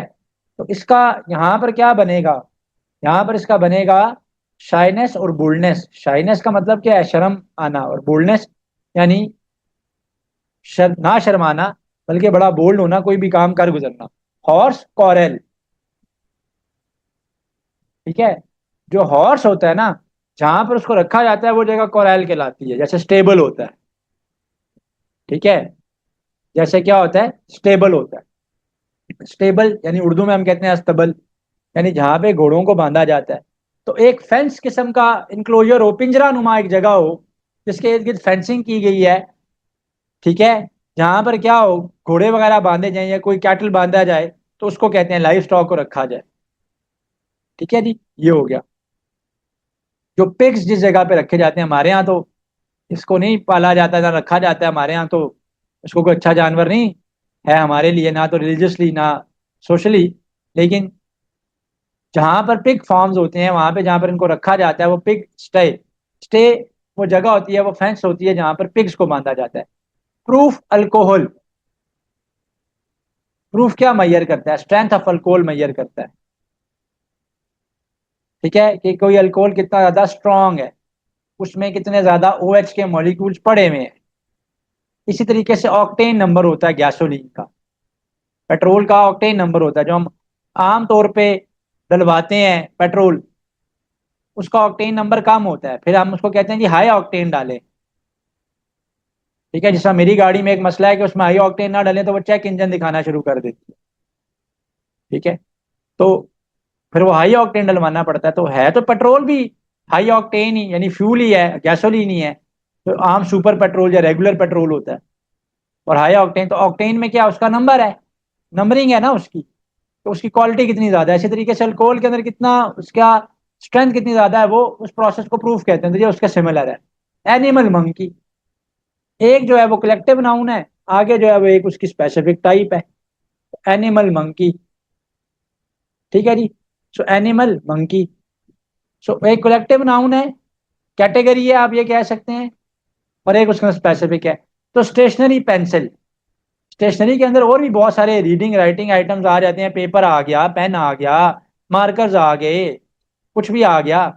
ठीक है, जो स्टेशनरी के साथ है, और पेंसिल उसमें एक स्पेसिफिक आइटम है। ठीक है, मैराथन स्टेमिना, मैराथन किसको कहते हैं, लॉन्ग रेस को कहते हैं। मेरे भी मैराथन लेक्चर्स पड़े होते हैं ना यूट्यूब पे, जो 12-12 घंटे का लेक्चर होता है, क्योंकि 12 घंटे अपर लिमिट है एक किसी लेक्चर को अपलोड करने की, किसी वीडियो को अपलोड करने की यूट्यूब पे। तो मैराथन एक लॉन्ग रेस को कहते हैं। तो उस लॉन्ग रेस के लिए किसी को क्या चाहिए, स्टेमिना चाहिए। उस लेंथी रेस को करने के लिए क्या चाहिए, स्टेमिना चाहिए। तो इसी का सिमिलर क्या हो जाएगा, स्प्रिंट स्लैरिटी। स्प्रिंट वो रेस होती है, ठीक है, कि जो जो स्पीडीली करनी होती है, उसमें ये नहीं होता कि डिस्टेंस लंबा होता है, नहीं। स्प्रिंट में डिस्टेंस चांद 100 मीटर का होता है, लेकिन जो पहले पहुंच जाता है वो जीत जाता है। तो स्प्रिंट स्लैरिटी, स्प्रिंट में, स्प्रिंट जो टाइप ऑफ रेस है उसमें स्विफ्टनेस यानी स्विफ्टीनेस चाहिए होती है, स्लैरिटी चाहिए होती है। डेस्क्राई डिस्टेंट, डेस्क्राई का मतलब क्या होता है, डेस्क्राई का मतलब ये होता है टू, आप ये कह सकते हो, to perceive something which is distant. ठीक है, to perceive something which is distance, distant. Urdu में इसको क्या कहेंगे, उर्दू में इसको हम कह सकते हैं कि किसी बात को, जो एक वाकया हो चुका है उसको बयान करना। ठीक है, यानी दूर से किसी चीज को देख लेना, पहचान लेना, इस महीने में भी इस्तेमाल होता है। या फिर कोई इंसिडेंट हुआ है तो उसको क्या करना, उसको दूर से ही बयान कर देना, बता देना कि भाई वो वहां पर कहीं किसी जगह पे खुदा न खास्ता दूर दराज आग लगी हो, तो मैं यहाँ पे बैठा कह दूं कि वो वहां से धुआं उठ रहा है, तो मैं कहूँ मुझे लगता है वहां पे आग लगी हुई है। To perceive something which is distant, इसका यह मतलब होता है। ठीक है, तो इसका क्या हो जाएगा, मौन लॉस्ट। मौन करने का मतलब क्या होता है, किसी चीज के ऊपर सैडनेस दिखाना, किसी चीज को लेके शोर शोर करना कि भाई एक चीज जो है वो मिली नहीं है। ठीक है जी, अच्छा। अब नेक्स्ट है विस्पर म्यूटेड। विस्परिंग तो क्या होता है, सरगोशी करना। डिसन का मतलब क्या होता है, डिसन का मतलब होता है किसी चीज को अंडरस्टैंड करने की कोशिश करना, जो कि जो कि क्या है, that is not immediately clear, जो फौरी तौर पे वाजिया नहीं है लेकिन आपको पहले ही समझ आ गया। और शटल का मीनिंग क्या होता है, शटल का मीनिंग होता है क्लियर। ये तो मैंने जो आपको सिनोनिम्स और एंटोनिम्स की मोस्ट इंपॉर्टेंट की लिस्ट दी हुई है, जो आती है पेपर ओरिएंटेड, ये उसके अंदर भी है। तो डिसन, शटल। सो आज जो इंग्लिश का इस मॉक के अंदर मैंने पोर्शन बनाया ना, उसपे मैंने कॉम्प्रीहेंशन और एंटोनिम्स सिनोनिम्स को ज्यादा ऐड नहीं किया, वरना आपके पैटर्न के अंदर कॉम्प्रीहेंशन भी है, एंटोनिम्स भी है, सिनोनिम्स भी है, जो मैं आपको बाकी मॉक्स में, जैसे पहले मॉक्स में करवाता रहा हूँ। तो आज थोड़ा सा मैंने जानबूझ के ये पोर्शन सिर्फ रखा था इसके अंदर, लेकिन पेपर के अंदर वो सारी चीजें होंगी। उसकी रीजन ये है कि नॉलेजेस को लेके और ये सेंटेंस कंप्लीशन को लेके बहुत सारे स्टूडेंट्स मिस्टेक करते हैं। तो आप मॉक बिफोर द टेस्ट, ताकि जो है ना आप इस चीज को ऊपर थोड़ा सा मजीद जो है इसको समझ सकें। आगे चलते हैं जी, फिजिक्स का सेक्शन आ गया। तो फिजिक्स के सेक्शन पे आते हैं। रिसेंट पावर पेपर के क्वेश्चन इसमें भी एडेड है। Which one of the following is a supplementary SI unit, इनमें से कौन सा जो यूनिट है वो सप्लीमेंट्री सिस्टम इंटरनेशनल यूनिट है। देखें, सिस्टम इंटरनेशनल के अंदर बेस यूनिट्स होते हैं, जो कि बेस क्वांटिटीज के यूनिट्स होते हैं, और बेस क्वांटिटीज वो क्वांटिटीज होती हैं जो बाकी क्वांटिटीज से मिलकर नहीं बनती। ठीक है, और डिराइव्ड क्वांटिटीज वो होती हैं जो कि बेस क्वांटिटी से मिलकर बनती हैं। कुछ क्वांटिटीज ऐसी हैं, ठीक है, या कुछ यूनिट्स ऐसे हैं, क्योंकि यहाँ पे तो यूनिट की बात हो रही है, कि ना तो जिनको हम डिराइव्ड यूनिट में ऐड कर सकते हैं, ना उनको बेस यूनिट में ऐड कर सकते हैं, वो सप्लीमेंट्री यूनिट्स कहलाते हैं। सिस्टम इंटरनेशनल में वो सप्लीमेंट्री यूनिट्स कहलाते हैं, जिसमें एक जो है वो रेडियन है और सेकंड वाला जो है, सेकंड जो है वो स्टेरेडियन है। स्टेरेडियन जो है वो सॉलिड एंगल होता है, 3D एंगल होता है, और रेडियन जो है वो 2D एंगल होता है। सो रेडियन है क्या, एक सर्कल के दो रेडियस के बीच में जो एंगल बनता है, ठीक है, वो क्या कहलाता है, वो रेडियन कहलाता है। तो ये एंगल क्या है, ये रेडियन है। नेक्स्ट है जी, the dimension of torque are identical to the dimension of torque. के डायमेंशन किसके आइडेंटिकल हैं? तो टॉर्क की जो डायमेंशन होती हैं और वर्क की डायमेंशन जो होती हैं वो आइडेंटिकल है। रीजन क्या है, देखें, टॉर्क का फॉर्मूला क्या होता है? टॉर्क होता है force into moment arm, force into moment arm. Moment arm क्या है? डिस्टेंस है ना, फासला है, डिस्प्लेसमेंट ही है एक तरह से। तो वर्क में क्या होता है? फोर्स इनटू डिस्टेंस या डिस्प्लेसमेंट। तो जब दोनों का एफ इंटू डी है, ये एफ इंटू डी है, ऑटो शेप्स ने इसको कनेक्ट कर दिया, तो एफ इंटू डी है, एफ डॉट डी होता है ये, और ये एफ क्रॉस आर होता है। तो दोनों की डायमेंशन क्या होती हैं? सेम होती हैं। निकाल के देख लें, फोर्स की डायमेंशन क्या होती है? MLT-2, और आर क्योंकि डिस्टेंस है उसकी डायमेंशन है एल, तो ये आ जाएगा ML² ML² T-2, ML² T-2। तो ये इसकी डायमेंशन आ गई है ML²T-2।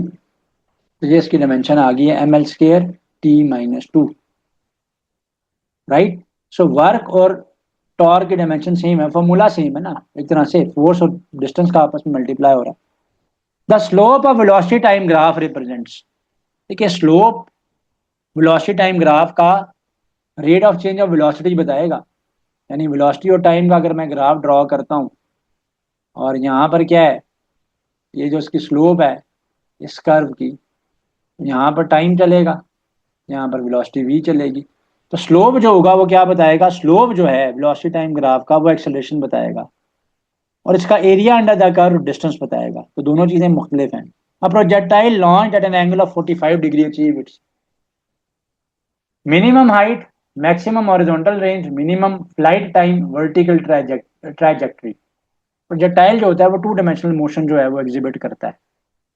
तो अगर एक प्रोजेक्टाइल को लॉन्च किया गया है at an angle of 45 degree, तो मैक्सिमम हॉरिजॉन्टल रेंज अचीव करेगा, मैक्सिमम हॉरिजॉन्टल रेंज जो है वो अचीव करेगा। लेकिन रेंज का फॉर्मूला क्या होता है? रेंज का फॉर्मूला होता है R is equal to V0 का square sine two theta divided by g. तो जब एंगल आपका 45 डिग्री है, तो साइन 2 × 45 साइन 90 हो जाएगा, तो V0 square sine 90 divided by g. तो साइन 90 तो क्या होता है? 1 होता है। सो V0 स्केयर बाय जी का जो फैक्टर है ये एट मैक्स अवेलेबल होता है, तो इसलिए रेंज जो होती है ना वो मैक्सिमम होती है when a projectile is launch eight an angle of 45 degree, जब आप उसको 45 डिग्री के एंगल के ऊपर लॉन्च करते हैं। The mathematical relationship between kinetic energy and momentum is expressed as, kinetic energy और मोमेंटम के बीच का रिलेशनशिप जो है ना वो हमने एक्सप्रेस करना है, वो किसके बराबर होता है? काइनेटिक एनर्जी और मोमेंटम के बीच का रिलेशनशिप हमने देखना है कि वो किसके बराबर होता है। हमें पता है कि काइनेटिक एनर्जी क्या होती है, वो होती है KE is equal to half mv², half mv², half mv² के इक्वल होता है, हाफ mv² के इक्वल होता है। ठीक हो गया जी। अच्छा, अब p²/2m, क्या ये रिलेशनशिप बन रहा है? पहली चॉइस जी हाँ, ये रिलेशनशिप बनेगा। चॉइसेस को देख लिया करें ना, उसी के मुताबिक फिर उसको कन्वर्ट कर लिया करें। p²/m हो जाएगा। मैंने क्या किया, मैंने एक m से मल्टीप्लाई भी किया, एक m से मैंने डिवाइड भी किया। नेक्स्ट स्टेप में ये हो जाएगा 1/2m, और ऊपर क्या हो जाएगा? ऊपर हो जाएगा m² v का स्केयर। m² v का स्केयर क्या होता है? m² v का स्केयर बन जाएगा p का स्केयर, मोमेंटम का स्केयर। तो मोमेंटम p क्या होता है? m × v होता है, क्वांटिटी ऑफ मोशन बता रहा होता है।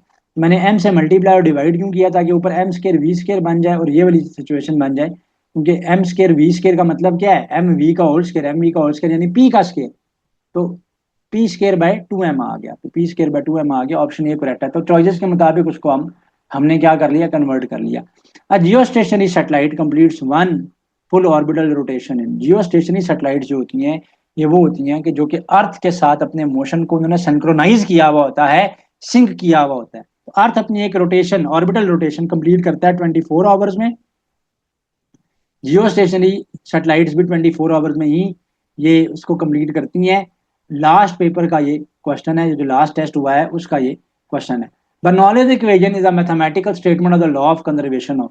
बर्नौलीज इक्वेशन क्या है? Law of conservation of mass की एक्सटेंशन है, मोमेंटम की नहीं, ये law of conservation of energy की ही एक्सटेंशन है। यही वजह है कि P+1/2 rho V square plus rho G H जो है, ये सारे का सारा जो है कांस्टेंट के इक्वल होता है, कि एनर्जी जो है वो कंजर्व रखी जाती है, वो फ्लूइड जो होता है वो अपनी एनर्जी को कंजर्व रखता है। The Doppler effect is applied directly in which of the following instruments? Distance measurement metre no, near distance detector no, speedometer या रडार गन। अब तो क्या है कि अब तो इमेज प्रोसेसिंग की वजह से वो कैमरा जो है ना पिक्चर बना लेता है, और बड़ा एक स्ट्रॉन्ग और एक बड़ा आप ये कह सकते हैं कि एक जदीद सिस्टम आ गया है। पहले क्या होता था कि एक बीम ऑफ रेडिएशंस आप ये कह दें, या बीम ऑफ वो रेडियो वेव्स, रेडिएशन तो नहीं कहेंगे, रेडियो वेव्स फेंकी जाती थी जो कि टकरा के उस गाड़ी से वापस आती थी। बीम ऑफ रेडियो वेव्स की स्पीड हमारे पास होती थी, टाइम आ जाता था, उससे हम उस कार की स्पीड निकाल लेते थे और पता चलता था कि इसका चलान हुआ है या नहीं हुआ। ठीक है। और जैसे मोटरवेज के ऊपर पुलिस वाले जो है ना वो स्पीड गन लेकर बैठे हुए होते हैं, तो ये मैकेनिज्म वहां पर इस्तेमाल होता है। डॉपलर इफेक्ट, डॉपलर इफेक्ट यही बता रहा होता है ना, शिफ्ट बता रहा होता है कि सोर्स और ऑब्जर्वर की मूवमेंट से जो शिफ्ट आता है वो उसी को नोटिस कर रहा होता है। तो ये डॉपलर इफेक्ट को यूज करते हैं। The system international unit of electrical capacitance, electrical capacitance का सिस्टम इंटरनेशनल यूनिट क्या होगा? फैरड होगा। और ये क्वेश्चन कंप्लीट किया गया था कि 1 फैरड का क्या मतलब है। देखें, 1 फैरड का मतलब ये है Q is equal to C V, C is equal to Q by V. तो जब, ये बात मैंने पहले भी किसी मॉक में भी एक्सप्लेन की हुई है, कि जब 1 कूलम का चार्ज हो, 1 वोल्ट का पोटेंशियल डिफरेंस हो, तो हम ये कहते हैं कि कैपेसिटेंस जो है वो वहां पर 1 फैरड है। The Compton effect conclusively proves the dash nature of the electromagnetic radiation. Compton effect क्या बताता है?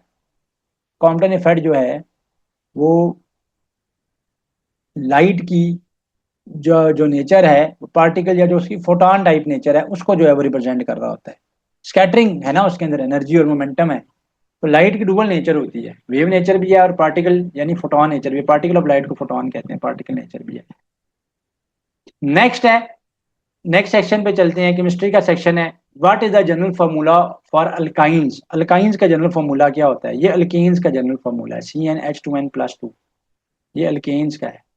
इनमें सिंगल बॉन्ड होता है, इनमें कार्बन कार्बन सिंगल बॉन्ड होता है। ये जो फार्मूला है ये अल्कीन्स का फार्मूला है। अल्कीन्स के अंदर क्या होता है कि CnH2n-2, CnH2n-2, ये तो अल्काइंस का है। इनमें कार्बन कार्बन ट्रिपल बॉन्ड होता है, ये हमने बताना था। और ये जो CnH2n है, यानी कुछ भी माइनस नहीं हो रहा, ठीक है, सिर्फ CnH2n पड़ा हुआ है। तो ये जो फार्मूला है ये अल्कीन्स का फार्मूला है। अल्कीन्स में कार्बन कार्बन डबल बॉन्ड होता है, इनमें कार्बन कार्बन डबल बॉन्ड होता है, ये अल्कीन्स का फार्मूला है। मैंने तीनों की रिवाइज करवा दिया। The organic functional group COOH represents, जो फंक्शनल ग्रुप है COOH, ये किस चीज को रिप्रेजेंट करता है? ये कार्बोक्सिलिक ग्रुप को, कार्बोक्सिलिक एसिड के ग्रुप को रिप्रेजेंट करता है ना, एसिटिक एसिड, इसी की एग्जांपल है। According to the Arrhenius concept, an acid is a substance that, Arrhenius concept के मुताबिक एसिड कौन सा सब्सटेंस है? So according to Arrhenius concept an acid is a substance. Arrhenius का कॉन्सेप्ट क्या था? अरेनियस ये कहता था कि एसिड्स वो होते हैं जो H पॉजिटिव आइंस को क्या करते हैं, एसिड जो है वो H पॉजिटिव आइंस को देते हैं। जब वो वाटर के साथ मिक्स करते हैं तो H पॉजिटिव आइन जो है वो रिलीज करते हैं। ठीक है, so release hydrogen ions in aqueous solution. तो ये आर्हेनियस का कॉन्सेप्ट था। The numerical value of Avogadro's constant is, super easy question. Numerical value जो है ना आपने बतानी है एवोगाड्रो नंबर की। एवोगाड्रो कांस्टेंट के अंदर कितने नंबर ऑफ पार्टिकल्स होते हैं? 6.022 इंटू 10⁻23 पार्टिकल्स होते हैं, इंटू 10⁻23 पार्टिकल्स होते हैं। The oxidation state of oxygen in standard molecule of water is, ये H2O लिखा हुआ था, यहाँ पे सॉफ्टवेयर ने इसको कन्वर्ट नहीं किया, ये जो मेरा बोर्ड है इसके सॉफ्टवेयर ने। H2O के अंदर हमने ऑक्सीजन की ऑक्सीडेशन स्टेट बतानी है। तो ऑक्सीजन की ऑक्सीडेशन स्टेट क्या होती है? ऑक्सीजन की जो ऑक्सीडेशन स्टेट होती है वो -2 की होती है। और वाटर का स्ट्रक्चर कैसा होता है? वाटर के अंदर दो हाइड्रोजन जो एटम्स हैं वो एक ऑक्सीजन के एटम के साथ बॉन्डेड है, तो -2 का चार्ज होता है इसके ऊपर, और एक हाइड्रोजन के ऊपर +1 का चार्ज है, तो 2 पड़े हुए हैं तो +2 का चार्ज ये हो जाएगा। The bond angle in tetrahedral methane molecule CH4 is approximately, ये कन्वर्ट नहीं हुए हैं, CH4 जो है मीथेन जो है, मीथेन के अंदर जो टाइप ऑफ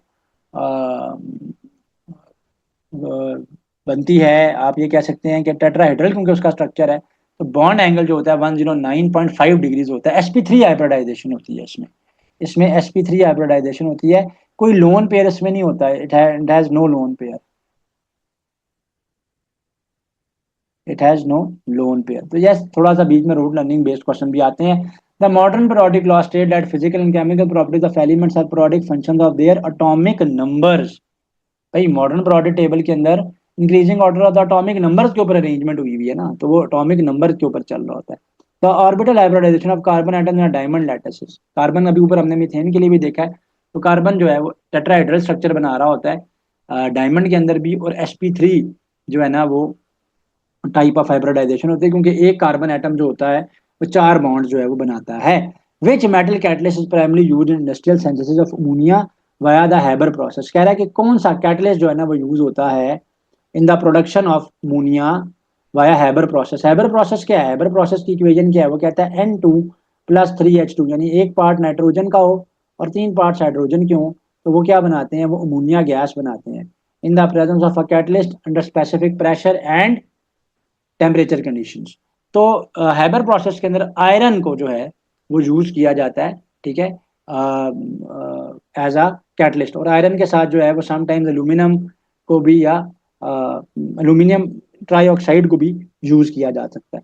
तो आयरन जो है वो एज अ कैटलिस्ट जो है वो यूज होती है। कैटलिस्ट क्या करते हैं? कैटलिस्ट रेट ऑफ रिएक्शन को स्पीड अप करते हैं, लेकिन खुद रिएक्शन का हिस्सा नहीं बनते। और कैटलिस्ट कैसे वर्क करता है? ये क्वेश्चन भी मैंने आपको एक मॉक में भी करवाया है और बड़ा इंपॉर्टेंट है, पेपर में अक्सर ऑन एंड ऑफ आया हुआ है कि एक्टिवेशन एनर्जी को लोअर करता है। एक्टिवेशन एनर्जी को क्या करता है? एक्टिवेशन एनर्जी को लो करता है। सो कैटलिस्ट क्या करता है? एक्टिवेशन एनर्जी को लो करता है। तो कैटलिस्ट जो है वो एक्टिवेशन एनर्जी को लो करता है। The catalyst works by lowering the activation energy, और रिएक्शन जो है वो अचीव हो जाता है। Which subatomic particle carries no net electric charge. Electron के ऊपर तो नेगेटिव चार्ज होता है, प्रोटॉन पे पॉजिटिव चार्ज होता है, न्यूट्रॉन्स के ऊपर कोई चार्ज नहीं होता। अच्छा, पॉजिट्रॉन्स के ऊपर भी चार्ज होता है। पॉजिट्रॉन का साइज, उसका मैस एक इलेक्ट्रॉन के इक्वल होता है, लेकिन उसके चार्ज नेचर ऑपोजिट होती है। ये एंटी इलेक्ट्रॉन होता है पॉजिट्रॉन जो है। प्रोटॉन का सिर्फ चार्ज ऑपोजिट होता है इलेक्ट्रॉन से, लेकिन वो एंटी इलेक्ट्रॉन ही है, क्योंकि उसका साइज और मैस फर्क है। पॉजिट्रॉन जो होता है वो एंटी इलेक्ट्रॉन होता है। एक इलेक्ट्रॉन के बराबर का उसका साइज, उसका मैस, लेकिन चार्ज उस पर पॉजिटिव होता है। Neutron carries no charge. ये पॉजिट्रॉन का भी बता दिया, क्योंकि पेपर ओरिएंटेड क्वेश्चन है, ताकि वो भी एक्सप्लेन हो गया। तो मैंने इसके साथ कुछ और भी जो है वो आपको साथ जो है एक्सप्लेन कर दिए। नेक्स्ट पोर्शन की तरफ अब हम लोग चलते हैं जी। स्मॉक एग्जाम का नेक्स्ट पोर्शन जो है वो कंप्यूटर्स का पोर्शन है। कंप्यूटर्स के पोर्शन को जो है वो हम लोग सॉल्व करते हैं, देखते हैं कि क्या क्वेश्चन है। कह रहे हैं विच software program is loaded into the system memory during the booting process. Booting process के दौरान कौन सा प्रोग्राम जो है वो बूटिंग प्रोसेस के दौरान जो है वो मेमोरी में लोड होता है। सो बूटिंग का जो प्रोसेस है वो क्या है? वो प्रोसेस है कि ऑपरेटिंग सिस्टम जो है उसकी लोडिंग जो है वो into the RAM, into the system memory, ठीक है। सो बूटस्ट्रैप लोडर कहलाता है वो। तो bootstrap loader of the operating system जो है वो बूटिंग प्रोसेस के अंदर जो है वो लोड हो रहा होता है into the memory. So bootstrap loader जो है वो एग्जीक्यूट करता है स्टार्टअप के प्रोसेस को, और उस ऑपरेटिंग सिस्टम को लोड करता है किसके अंदर? आपकी रैंडम एक्सेस मेमोरी के अंदर। Which CPU register hold the memory addresses to the next instruction to be executed. जो नई इंस्ट्रक्शन, जो अगली इंस्ट्रक्शन एग्जीक्यूट होनी है, उसका एड्रेस जो है वो किस रजिस्टर के अंदर होता है? तो सीपीयू का जो प्रोग्राम काउंटर है, का जो रजिस्टर प्रोग्राम काउंटर जो है, उसकी ये रिस्पॉन्सिबिलिटी होती है कि वो memory addresses of the next scheduled instruction जो है वो होल्ड करके रखता है कि यानी जो नई अगली इंस्ट्रक्शन एग्जीक्यूट होनी है उसका एड्रेस जो है वो उसने अपने पास रखा होता है। The stationary pointing device featuring a movable ball on top is called. So upside down mouse के तौर पे एक जो है वो डिवाइस यूज होती है, जिसको आप ट्रैक बॉल कहते हैं। और ट्रैक बॉल पर्टिकुलरली उन लोगों के लिए as an input device use होती है जो कि हैंडीकैप होते हैं। अब तो मॉडर्न जो जॉयस्टिक टाइप ट्रैक बॉल्स होती हैं छोटी सी, वो हमारे लैपटॉप्स के ऊपर या सिस्टम्स के ऊपर भी आती थी एक ज़माने में, खैर अब वो भी ख़त्म हो गई हैं। Which O S I layer, which open source जो हमारा मॉडल है, उसकी कौन सी लेयर जो है रिस्पॉन्सिबल है for packet routing across logical networks, ठीक है। पैकेट राउटिंग करना वो लेयर 3 का काम है। जो नेटवर्क लेयर है उसका काम है कि आईपी की एड्रेसिंग करना और पैकेट के राउट्स बनाना, कि पैकेट क्या राउट जो है या क्या रूट जो है वो लेगा डिलीवरी के लिए अपनी डेस्टिनेशन पे जाने के लिए। The TCP IP protocol suit was originally developed for deployment on. So TCP/IP protocol जो है ओरिजिनली ARPANET, ARPANET बेसिकली ये यूएस जो मिनिस्ट्री ऑफ डिफेंस था, ये डिपार्टमेंट ऑफ डिफेंस था, उन्होंने इस्टेब्लिश किया था फॉर द मिलिट्री पर्पस। तो उसके लिए शुरू में ये जो है उसको डिजाइन जो है वो किया गया। Which database management system DBMS object is design to retrieve specific records based on criteria. So criteria की बेसिस के ऊपर एड्रेसेस रिसीव करने के लिए हम क्या करते हैं, स्पेसिफिक रिकॉर्ड्स को निकालने के लिए हम क्वेरी जनरेट करते हैं ना। सो क्वेरी क्या करती है, रिट्रीव करती है, किसको रिट्रीव करती है, स्पेसिफिक रिकॉर्ड्स को रिट्रीव करती है फ्रॉम अ डेटाबेस। ठीक है जी, ना कंडीशनल क्राइटेरिया। अ फील्ड और set of field that uniquely identifies every record in the table is. तो फील्ड या सेट ऑफ फील्ड जो कि सारे रिकॉर्ड्स को, हर रिकॉर्ड को आइडेंटिफाई करता है, बल्कि सारे नहीं बल्कि एवरी रिकॉर्ड को, तमाम रिकॉर्ड को, ठीक है, आइडेंटिफाई करता है इन द टेबल, वो की क्या कहलाती है, फॉरेन की, प्राइमरी की, सेकेंडरी की या कॉम्पोजिट की। तो प्राइमरी की जो है ना, ईच रिकॉर्ड को इन द डेटाबेस जो है वो क्या करती है, यूनिकली आइडेंटिफाई करती है। तो प्राइमरी की इसका आंसर है। The systemic process of structuring database schemas to reduce data redundancies। data redundancy क्या होती है, डाटा का की लेटेंसी जो है, रेपिटेशन जो है, तो मिनिमाइज करना, ठीक है, रिडंडेंट डाटा को मिनिमाइज करना, ये किसका काम है, ये जो स्टेप है ये नॉर्मलाइजेशन जो है वो कहलाता है। Every individual executable statement in standard C program must terminate with. So हर लाइन जो है वो सेमी कोलन के साथ एंड होती है ना सी में। अब इससे आसान क्या देता है आपको एग्जामिनर, ये अभी जो लास्ट नेट टेस्ट हुआ है उसके अंदर आया हुआ था। Gaining unauthorised access to a computer system or network is called.